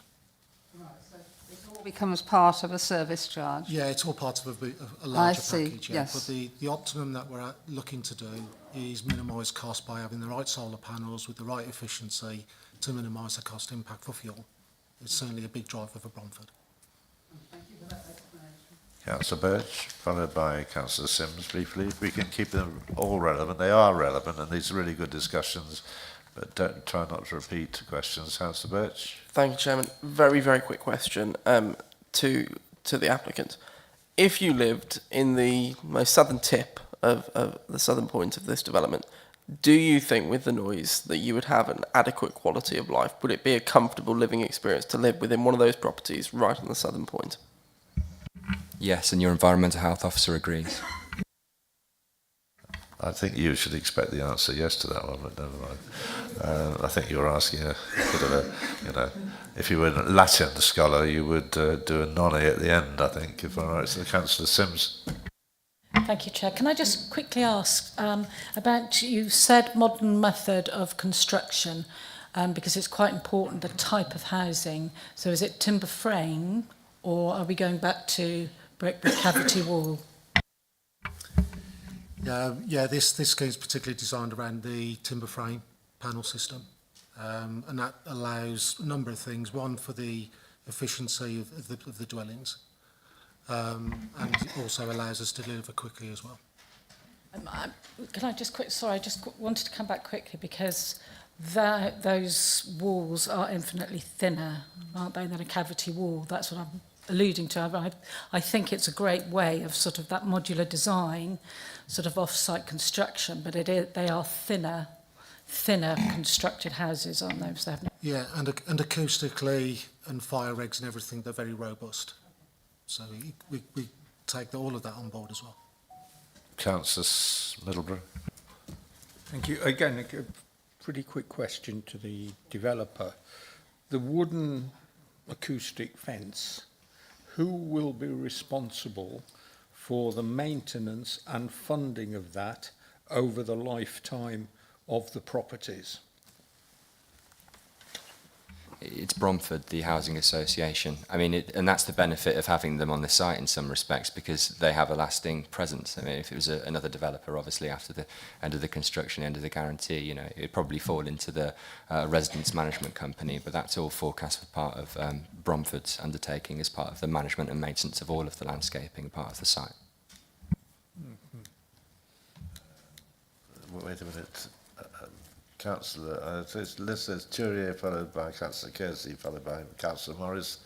Councillor Turier. Yes. Also about the bund that is going to be constructed. I know that there's supposed to be another bund that has already been put there by the development behind, but it doesn't look very high. And also, the motorway sign will be shining, presumably lit at night, will be shining right down onto those houses. Is there any way that you could continue your bund, which I think is much higher, and to mitigate that sign? There's always a balance to be met in terms of the height of a bund and, the acoustic mitigation, because as my colleagues can speak to a little bit more, it gets to a point where you only get the benefit so much, and then obviously you've got to balance that against the visual side of things. In terms of the continuing the bund from the M5, I think is what you mean. That is something that we did consider and discuss as a team very early on, because obviously that would buy us a bit more room within the site to put more landscaping or what have you. But the reality is that to get National Highways to agree to that would be extremely difficult, if not impossible, because they simply do not want an additional maintenance liability. I mean, if you might be familiar with the barrier on the M40, for instance, going sort of down to London. I mean, that's also on the applicant's land, and that's a pretty common thread, really. If a development is to come forward, it has to sort of paddle its own canoe, so to speak. It has to mitigate itself rather than sort of be reliant on a third party. Because if we were to do that, and highways, for instance, wanted to do something different, then obviously our residents would no longer benefit from the protection of the bund. So better that we have it within our site. Just ask if there's a reflective noise going the other side as well. Not that you have any particular houses. When I'm thinking about the houses down Brian Pitts Lane or at the bottom there, did you have a reflective noise, further more noise actually on the existing houses the other side of the motorway?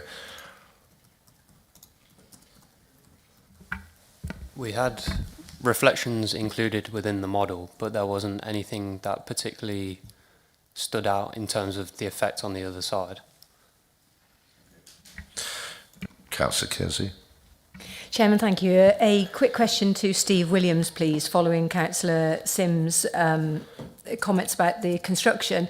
Are there any variants in the indoor noise levels according to the type of construction methods used? Not that I'm aware. They would all comply with the BS 8233 daytime and nighttime levels, depending on the type of room, bedrooms or living rooms, or habitable rooms generally, but bedrooms are afforded a slightly better rating than living rooms, for example. But yes, the internal noise levels will be met in line with the standard. So in answer to the question, is there any variance? The answer is no, is it? No. That's no, I think. Not no. Yeah, no. Yeah. Who's Councillor Morris? It's sort of connected with my previous question. To reduce the amount of traffic coming onto that junction, I'm not sure whether I need to ask this of Rachel and possibly the developer, whether we can look at ways of encouraging active travel. We heard today that the pavement isn't wide enough to have a shared cycle path, footpath, but I'm wondering whether we can have, even if it's just a marked cycle lane area along Crown Lane, just to do something to actually give people the confidence that the kids could be cycled to school and across the new or the pedestrian crossing, and then you're reducing the number of cars that would be inevitably queuing to come out of Crown Lane. So I'm not sure whether that's something that highways would deal with, or whether that's something that's dealt with the developer as well. Because I believe both have a requirement, both our policies and the developer has to have an eye on active travel. Would I be right? Yes. Both of you pick I'm that not up. sure whether that's a statement or a question. No, I'm asking, what can we do? Can we have a cycle lane? Can we have some way of encouraging active travel from the new development? Because presumably people who are living in the social housing will have kids, they will be coming to school, they've got to come across that junction to access the school, and I'd like to know that some thought has been given to different modes of transport. Adam, would you like to take that?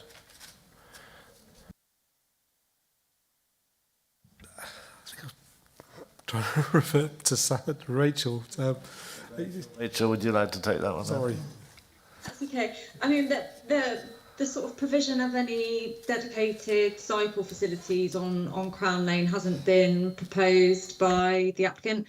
What they have proposed is the footway connection, which is adjacent to the NHS Equipment Centre, which currently doesn't benefit from that footway.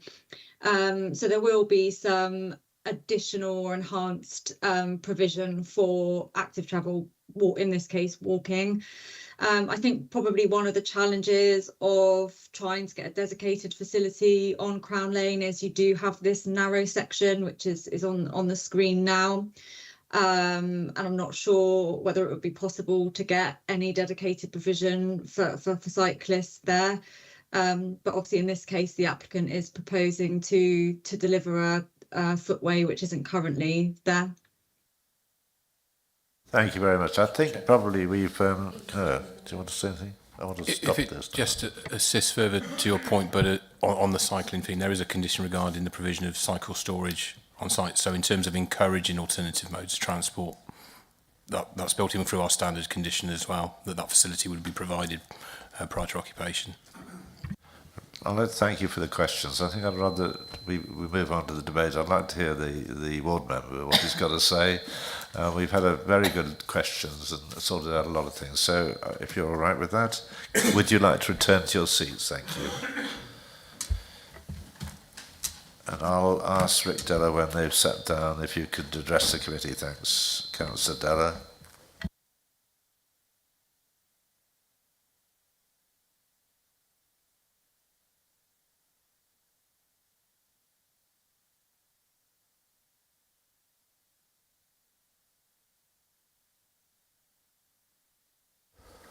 Thank you, Chair. I'm a little lost for words with this site, really, Chair. We've heard a lot about acceptable, okay, meets the standard. These are going to be people's homes. Is that really the level we want? Is that really the level we talk about? Is acceptable? All this is, and also, sorry, I'm just going to ramble here, but all this is a developer seeing an opportunity and grabbing it. That's all this is. All we hear is, oh, we're doing this to benefit you because we're providing affordable homes. What you're providing is substandard housing with a couple of trees, so that makes it all the better. This is an appalling site. It's in totally the wrong location. We're effectively asking people to live on the motorway. We're asking people, don't worry, you don't have to open your windows. We can ventilate them, that's fine.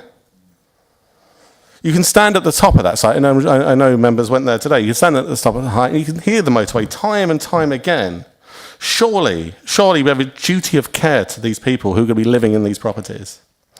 We've got people, we'll have generations of children playing in the garden and they won't be able to hear themselves think. They'll be breathing in car fumes on a daily basis, but surely that will have an impact. But don't worry, we need to be grateful because it's affordable housing. The site next to it, when it went through planning, from my understanding, is Wychavon put an objection in terms of buyer beware because of the proximity to the motorway. So what have we gone and done? Put one closer to the motorway. Even the playground's virtually on the motorway. We are going to have a generation of children with poor health. They're going to have hearing problems, but again, it's affordable housing, so we should be happy. We should say no because quality should mean something. Let's talk about highways and access. We're talking about 128 houses here, so that's 200 plus cars onto Crown Lane. So Crown Lane being a lane. The report talks about public transport. Being adequate. Anyone who's been to this village knows we do not have adequate transport. The bus finishes at 6, so as long as you don't need to go anywhere of an evening, you're fine. Also, we have a bus that we're lucky. We have a bus that takes the kids to the middle school. But Joys, the company who run that, are cutting that service, so we're going to have to get the kids to school half an hour before the gates open. But don't worry, we have adequate bus service. So what's going to happen next is we're going to have parents drive. So we're going to add some cars to the area. It's not like the A38 is a busy road. But don't worry, we've solved it. We've whacked some paint on the road. And hearing the fact that, not many cars turn right into Checkers Lane, it's not like people live down Checkers Lane and half the village is down there. What we needed was a four-way traffic system, but what we got was, in the engineer's word, when I met them, was an okay system. And again, like I said, we're adding cars to this road. Crown Lane is actually a national cycle route. So let's add a load of cars to make that impressive. This site sits out the development boundary, but what is the point of having a development boundary if we just extend it? This is purely opportunism. As already identified, this isn't in our emerging plan, so what's the point of an emerging plan if we just pick and choose sites that don't fit with it? This has to be one of the worst design sites I've seen. It's cramped, the houses are effectively on top of each other. They're poor housing sites. It doesn't actually meet the need. Well, if you read the housing report, the actual need is for one-bedroom properties. We only have like 19 or 22 of those. But well, you don't. So it doesn't even meet the housing need.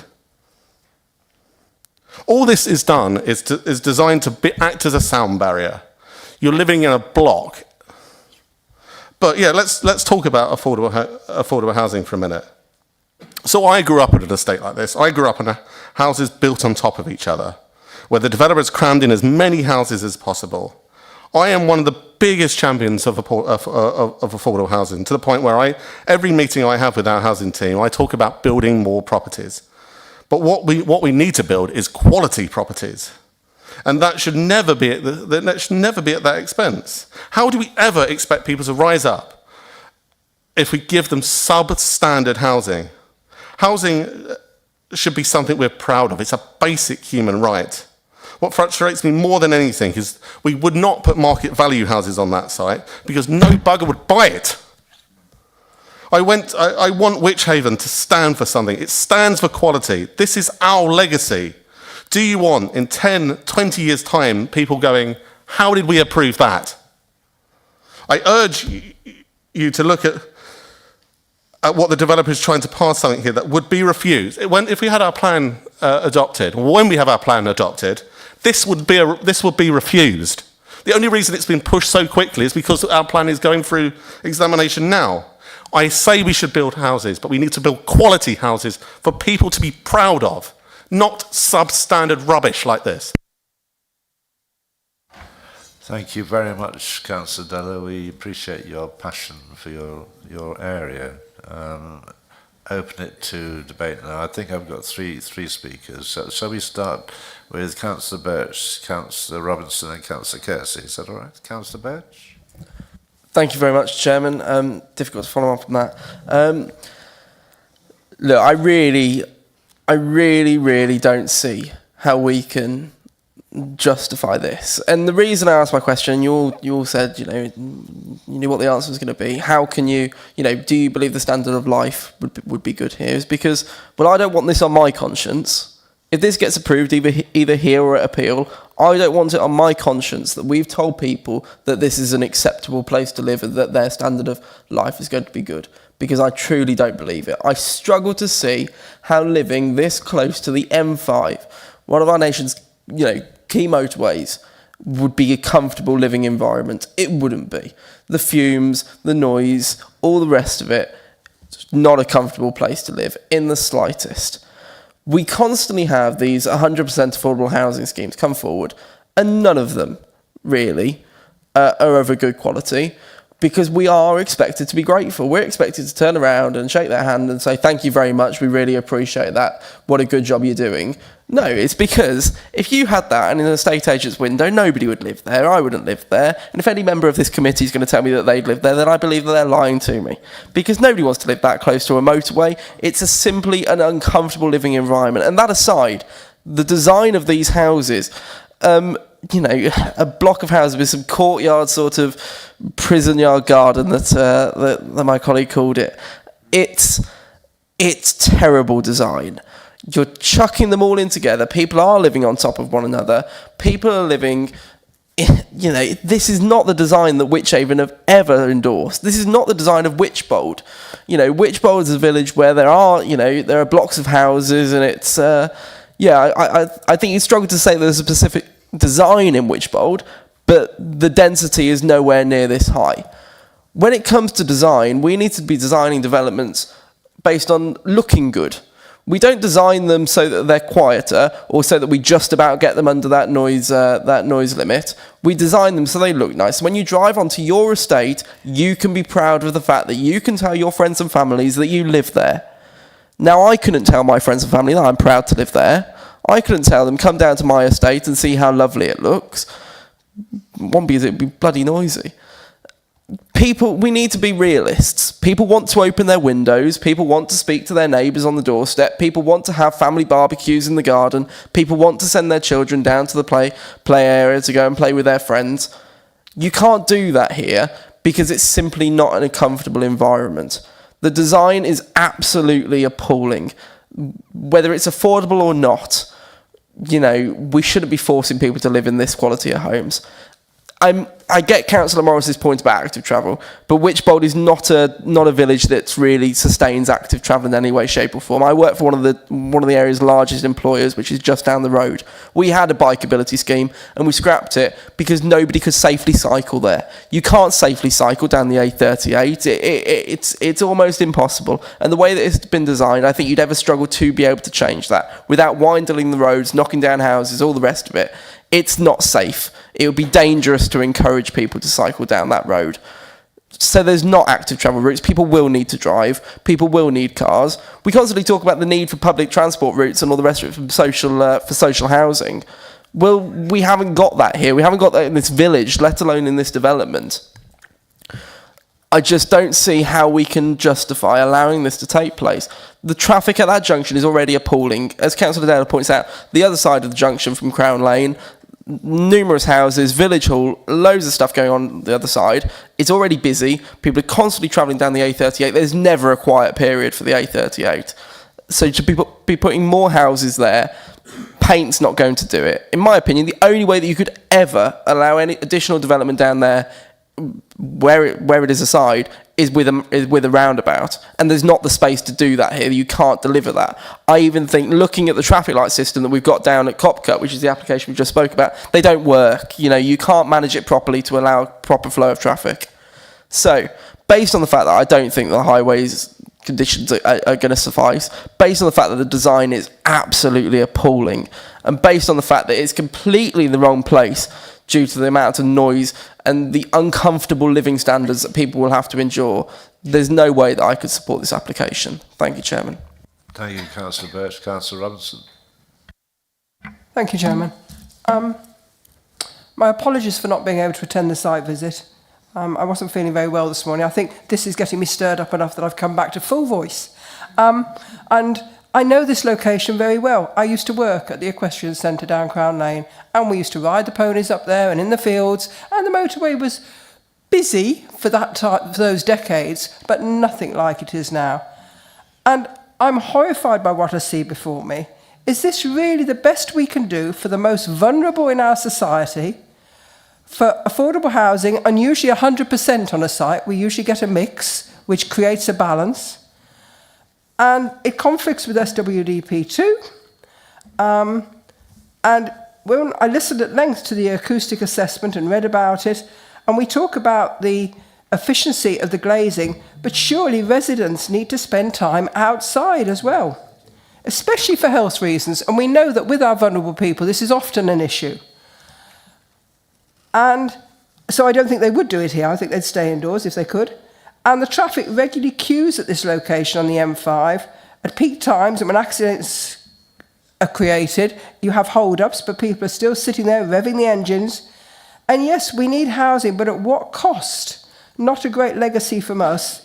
And looking at the plan that one of our members kindly wrote me, and what's on the screen, there's currently a gap between the existing housing and the motorways, possibly for a good reason. Developers normally would make the good use of a site, and they haven't used this. They must know in their hearts it's too close to the motorway. And on the design, it is barrack-like, 3 stories high, 128 houses massed together, blank gable ends that you all know I hate. And if this was for market houses in this location, as the local members have said, it just would not sell, so they wouldn't be built. And it suggests to me that anything is fine for social housing. If it can be as good as the developers are suggesting, why is it only for affordable? And we still have brownfield sites available within our towns, but of course they'd cost more. But it's not in our emerging plan, and I feel I cannot support it. Thank you. Councillor Kersey. Chairman, thank you. I've heard Councillor Della speak several times as passionately as he's spoken to us this afternoon, but every time that he has spoken to us that passionately, it's always been in support of affordable housing. In this chamber only weeks ago, he defended achieving affordable housing with every measure we could possibly get to provide housing for people.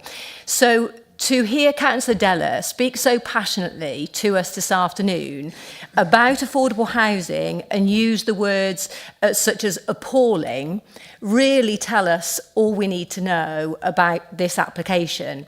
Now, if we put our policy head on, yes, there's substantial need for affordable housing. Yes, if we put another hat on and we say, well, actually, this is going to be 128 or whatever houses that are going to be off the housing needs list, so that they don't have to go anywhere else.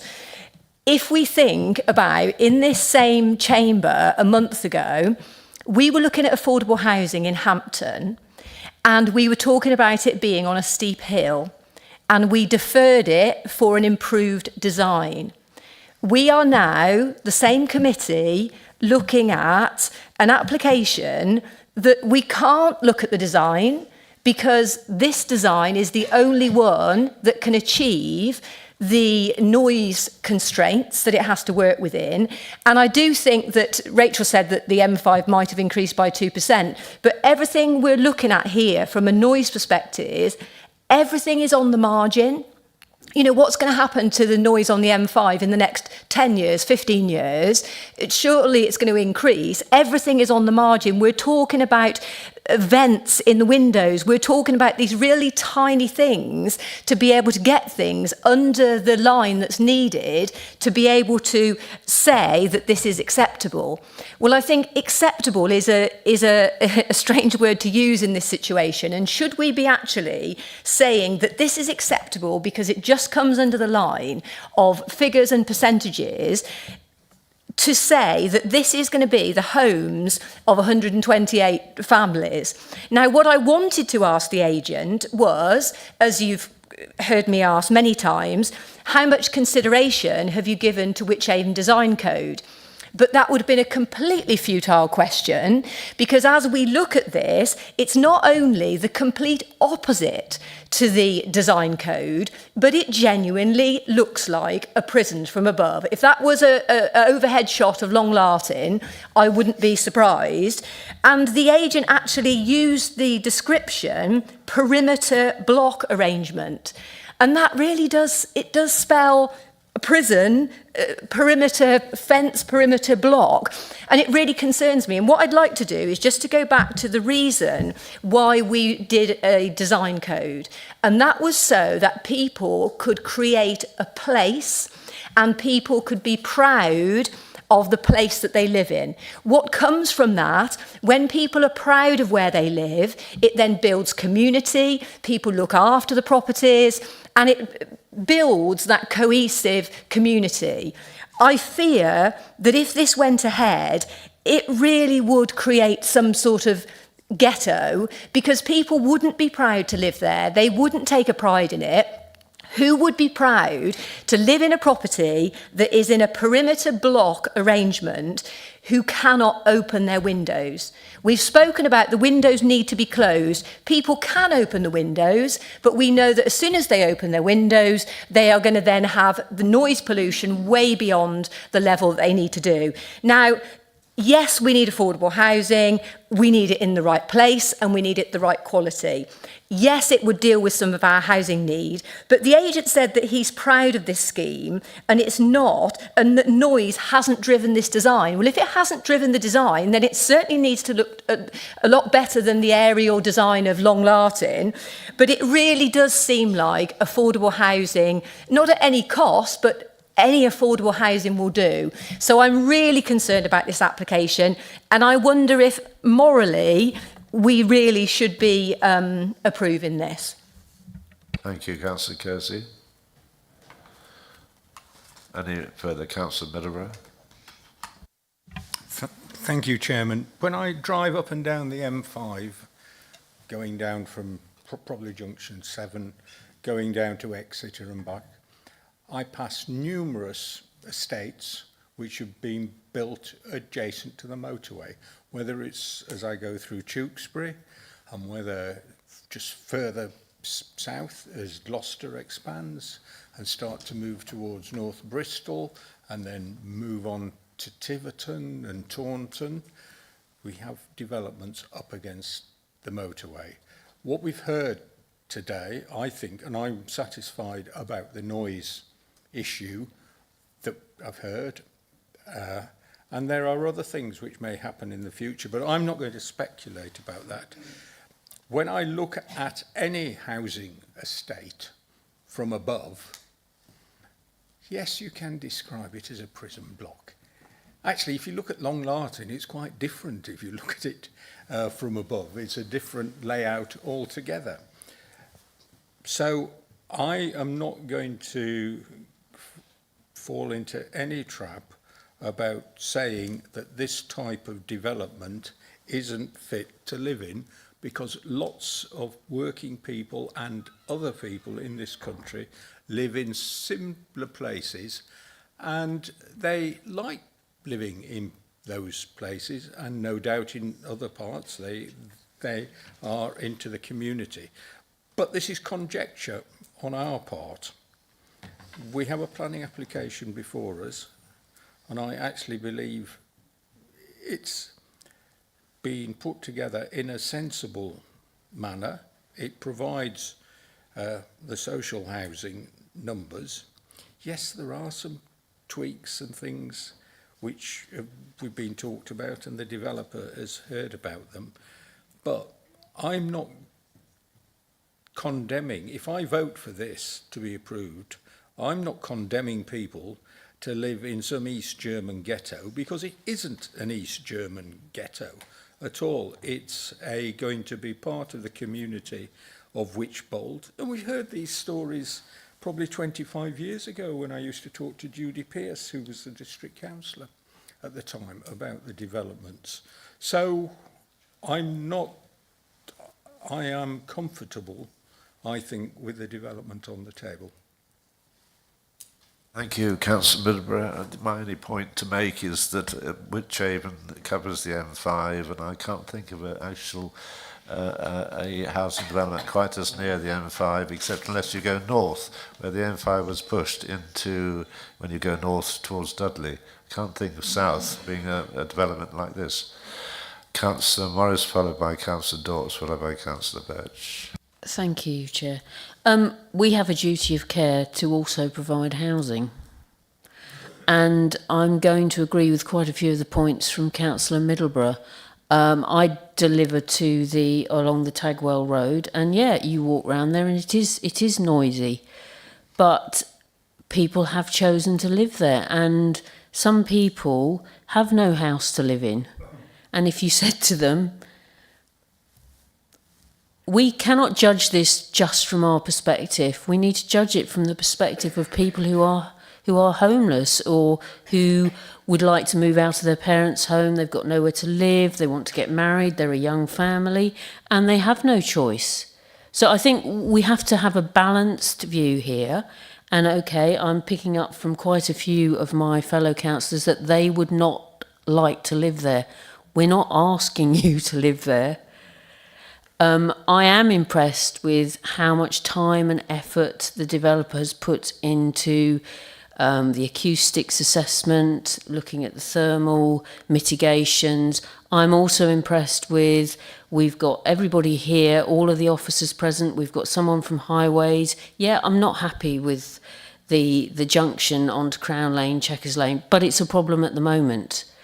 And a lot of the issues that have been bringing up are to do with the fact that we haven't sorted out other things. We do not have an active travel policy in Wychavon. We need one. We can't continually keep saying that everybody's got to rely on the car because we haven't managed to deliver public transport, because we haven't managed to deliver active travel. I mean, you could argue the more congestion there is on the junction, the more people might say, actually, it's quicker for me to walk. It's quicker for me to buy a scooter for the kids and we'll scoot along the road. Or maybe they will bite the bullet and drive down and cycle down Crown Lane. I cycle down Crown Lane. Okay, it would be much better if there were fewer cars on there. But we need societal changes, and we're judging a development on the basis of the fact that the bits that are wrong with it are the fault of the developer, when it's actually the fault of us not making the right decisions at the right time. And I go back to my starting point on this. There are loads of people who would be more than happy to live there. I like the fact that we've got the ancient trees are surrounded. You've got green space there. You've got, when you go into some estates, there is so little greenery, whereas you've got green areas. Anyway, I've said enough. Thank you for those comments. Thank you, Councillor Dawes. Thank you, Chair. It's a difficult one, this, but I mean, it's a proposed thing. It's outside a settlement boundary. It's not on allocated land. It's in open countryside. Yes, we need affordable homes. This doesn't meet our actual need. We want 1 beds and we need bungalows. So this doesn't meet our need entirely. It's not in a sustainable location. Whilst I totally agree with my previous speaker about active travel and cycling, we can't promote it from this place. It's impossible to do. So I don't think I can support this development. I couldn't expect any children to live there and not just look like they're living in a prison, but be in prison because they can't go outside to play. Councillor Birch, followed by Councillor Dyke. Thank you, Chairman. I'll keep it short as I'm coming back. I get what Councillor Morris is saying, I very much do. These are large houses. These aren't one-bedroom houses. The people who we're talking about who are in urgent need of emergency housing and that sort of thing, the people that Councillor Dale is working tirelessly to help, including in Droitwich, this estate doesn't apply to them. This isn't what this is for. Most of my family live in affordable housing. What tends to happen is the council tends to give you 1 or 2 options and they go, right, okay, you can go in here. And you don't necessarily get the choice. But these aren't people, yes, a small proportion of the people who are living in social rent accommodation are there because it's under emergency measures.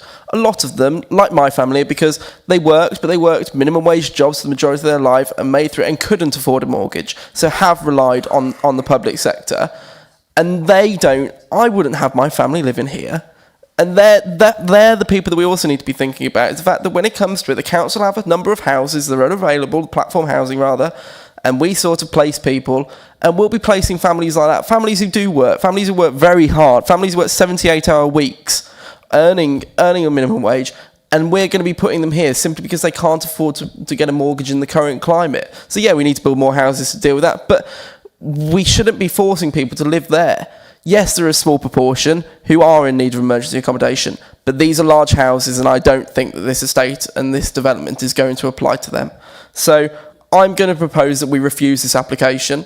I'm sure there are numerous reasons why, but my primary 2 concerns are within design, SWDP 21, and also within SWDP 4. Now, I know highways have raised no objections, but the active travel routes, there aren't any really in the village. I want to add it in based on my experience at appeals and the fact of you are better having a full slate. And I do believe that there are issues with SWDP 2 also, but I believe there are a number of issues, so the list could go on, but for the main purpose, if we can go with SWDP 2, 4 and 21, I'll propose refusal. Councillor Birch, before I bring in Councillor Doe, Carl, would you like to say your point? Thank you, Chairman. Unsurprisingly, this has spurred quite a passionate debate, but let me take you back to the start of the assessment process. If this site came forward for a mixed and open market development, the recommendation would be approval. This is not trying to shoehorn in a scheme just because it's affordable housing and those people deserve a second-class development. Absolutely not. If this was a standard mixed development before you, the recommendation would be the same. So it's important to make that point. This isn't trying to put people into what I've heard as phrased as low-quality housing. This scheme, and obviously members are free to make their decision. You are the decision maker after all in this chamber. But if we are going down a refusal route, we do need to be very clear. You have the Highways Authority having no objection. If we're talking about noise, we have our own internal experts finding that the noise mitigation is acceptable. We have the applicant's experts, data and mitigation being confirmed by us as being acceptable. It may or may not reassure members, but the mitigation that's on the table is tried and tested. I've personally been involved in a scheme in Ledbury where the exact same mitigation was taken through a public inquiry process at an outline application and were found to be acceptable.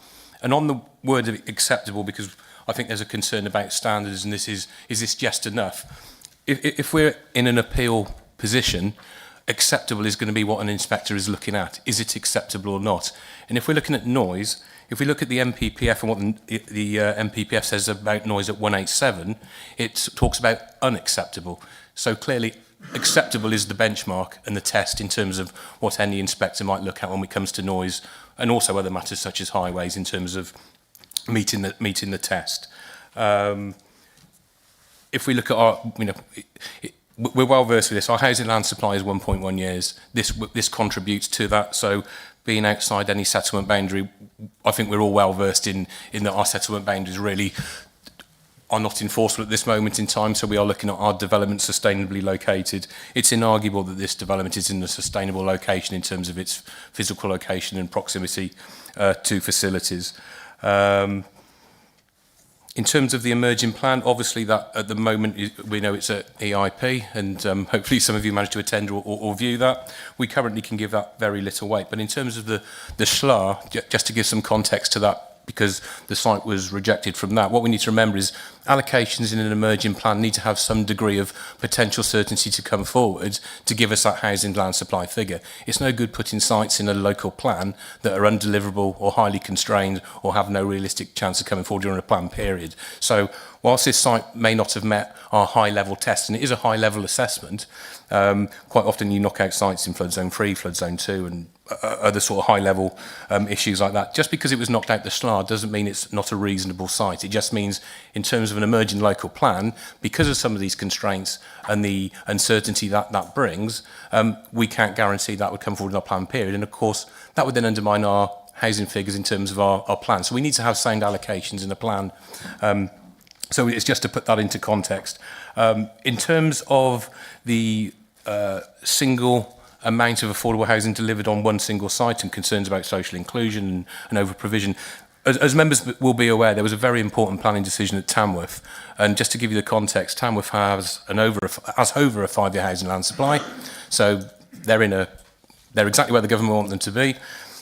An affordable site came forward for 100 or so affordable houses, and that was upheld at appeal despite Tamworth having a 5-year housing land supply, because the inspector found that at national level the affordable housing need is at effectively a crisis point, and that need overrode that 5-year housing land supply position. So we need to be very clear where affordable need sits in terms of government priorities and how inspectors are coming at this.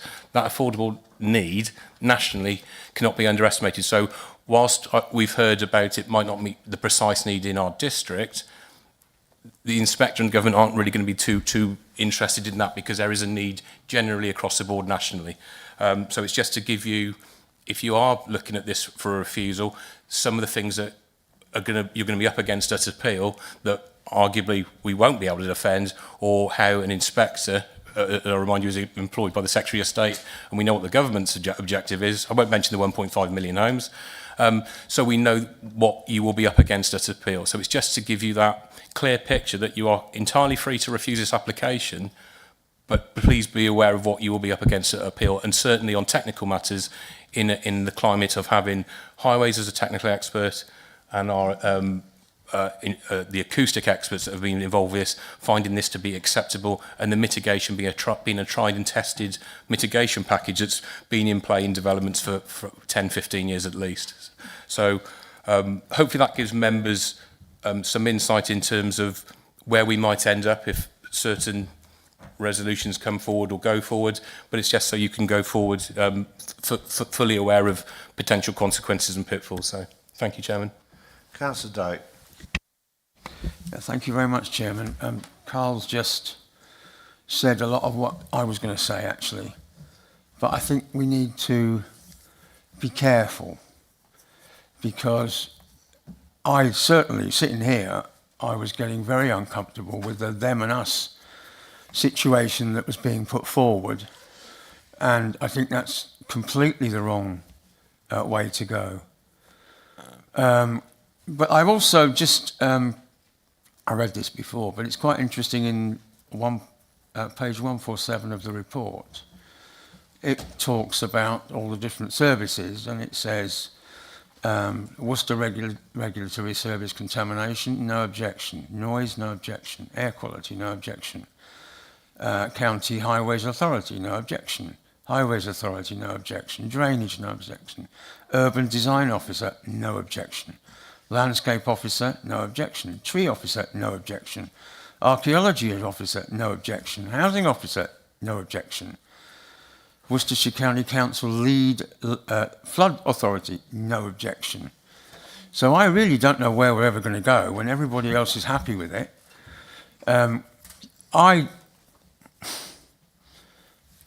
I think about the people that Rick's been talking about people who haven't got anywhere to go, and they should be somewhere to go. And then I heard him say, but this is not the right place because it's this, and this.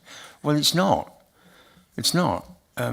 Some of the people on the site visits this morning will know that I have a noise dB thing on my phone. And I put it on in the coach, I put it on when we were discussing various things in the middle of a field, and it almost exactly comes into the numbers that were put forward by the noise experts, if you like. This is something on, a cheap thing on my phone, but they've come out with exactly the same numbers, pretty much.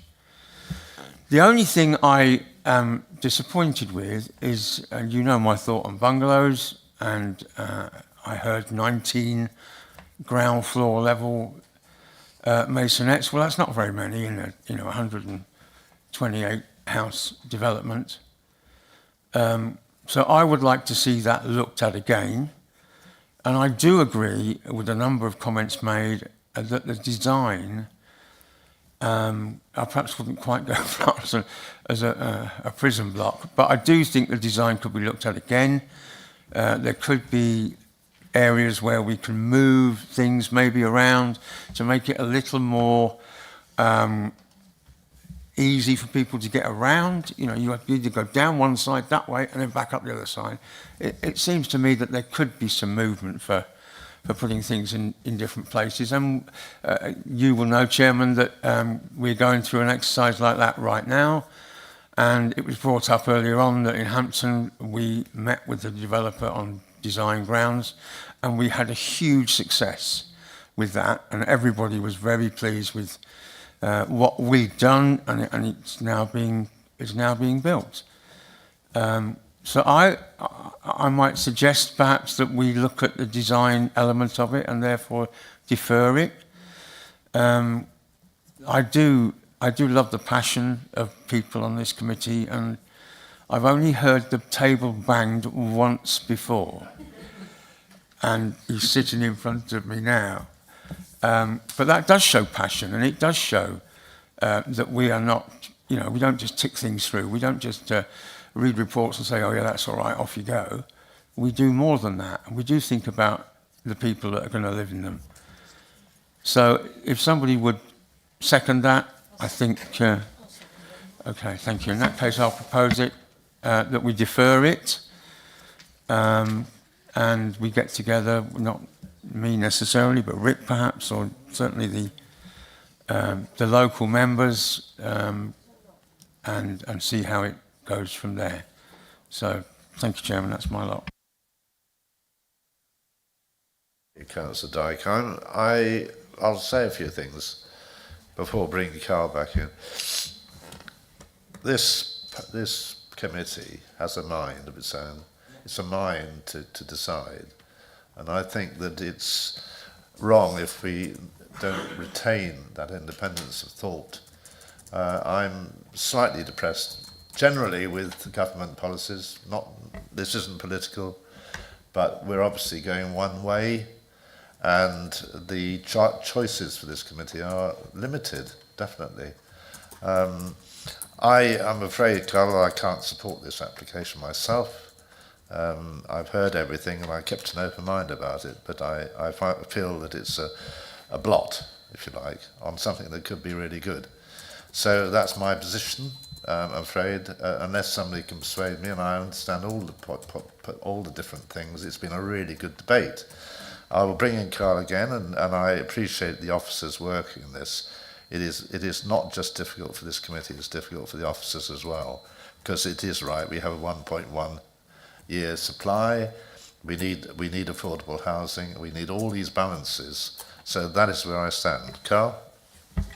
Just in terms of a potential debate on deferral, obviously, as you've heard, this has been through many design proposals. It's been through our urban designer. In terms of constraints of the site, as you heard, what is before you is considered to be, in terms of layout and things like that, an optimum solution given all the constraints we're working to. I'm not really sure where we can really go in terms of further than that, given urban designer on board as well. There may be scope if members were so that we could have conditions regarding materials and detailing and things like that. But in terms of a substantive revision to the site, I don't think that's necessarily going to provide any sort of substantially different outcome. But also, as you've heard, this has been in with us for a number of years now. So I think it's also reasonable to the applicant that they come to this committee seeking a resolution and a decision, whichever way that falls. They need some certainty as well. Thank you. I think probably we'd be able to draw it to a conclusion, but I've only had one proposition for refusal from Councillor Birch, and I've also had subsequently a proposition from Councillor Dyke for deferral. Councillor Dawes. I'd just like to second Councillor Birch's refusal.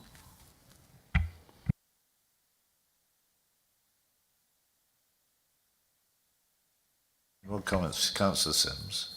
I'd like to withdraw my support for deferral. You'd like to withdraw your support for deferral. So have we actually got we'll take the refusal first, but have we got a seconder for deferral? Councillor Rowley. So we have.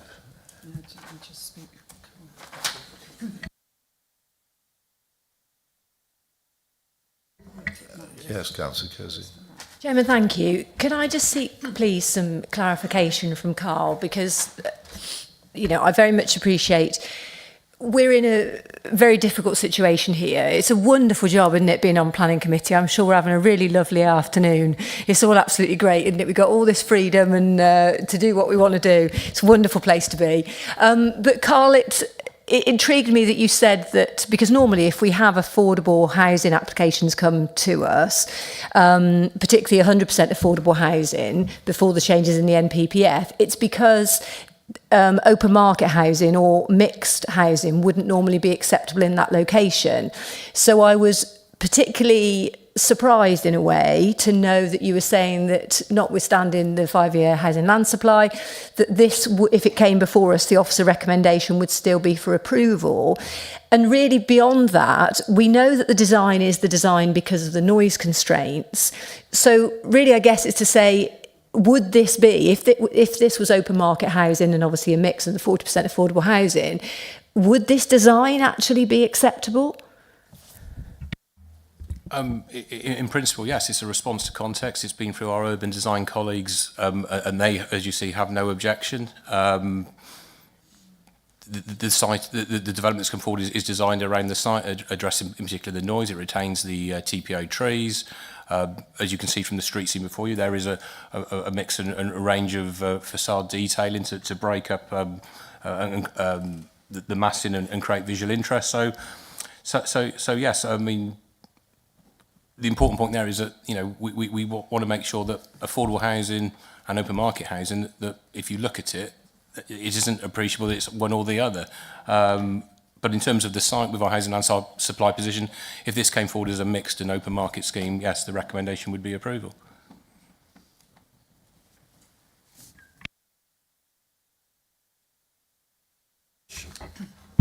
Thank you, Chairman. I think, I'll let it go to the vote after this. I think just following on from that, I think my position is, I've just had a quick word by my seconder, is that's part of the problem. Is I think the developer knows that if this was open market, that nobody would buy it because nobody wants to live there. You know, it's affordable housing because then people have to live. But, you know, they'll be told that that's the only option they've got. That's the way it works. That's the way the platform housing works. That's the way that the housing department. That's the way it is. You know, if this was open market and you knocked £100,000 off the market price, then somebody probably would live there because, you know, there's that weighted balance. But to tell people they've got to live on an estate like this, that's the bit that's really not fair. Thank you. Before we come to finish this off, would anybody else got any relevant to say?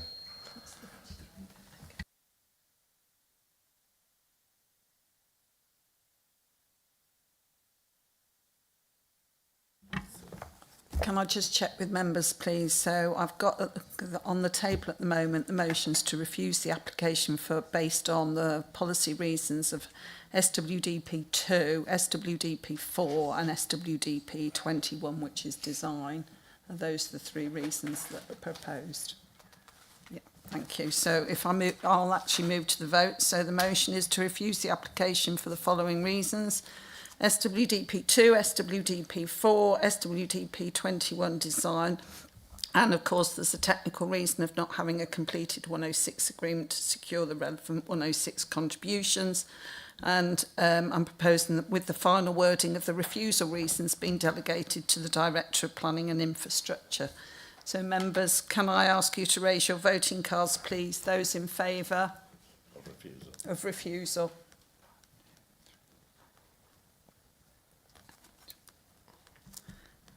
Those against? Any abstentions? The motion for refusal is carried, Chair. Thank you everybody for speaking and for coming this afternoon. We look forward to seeing you next month. Well,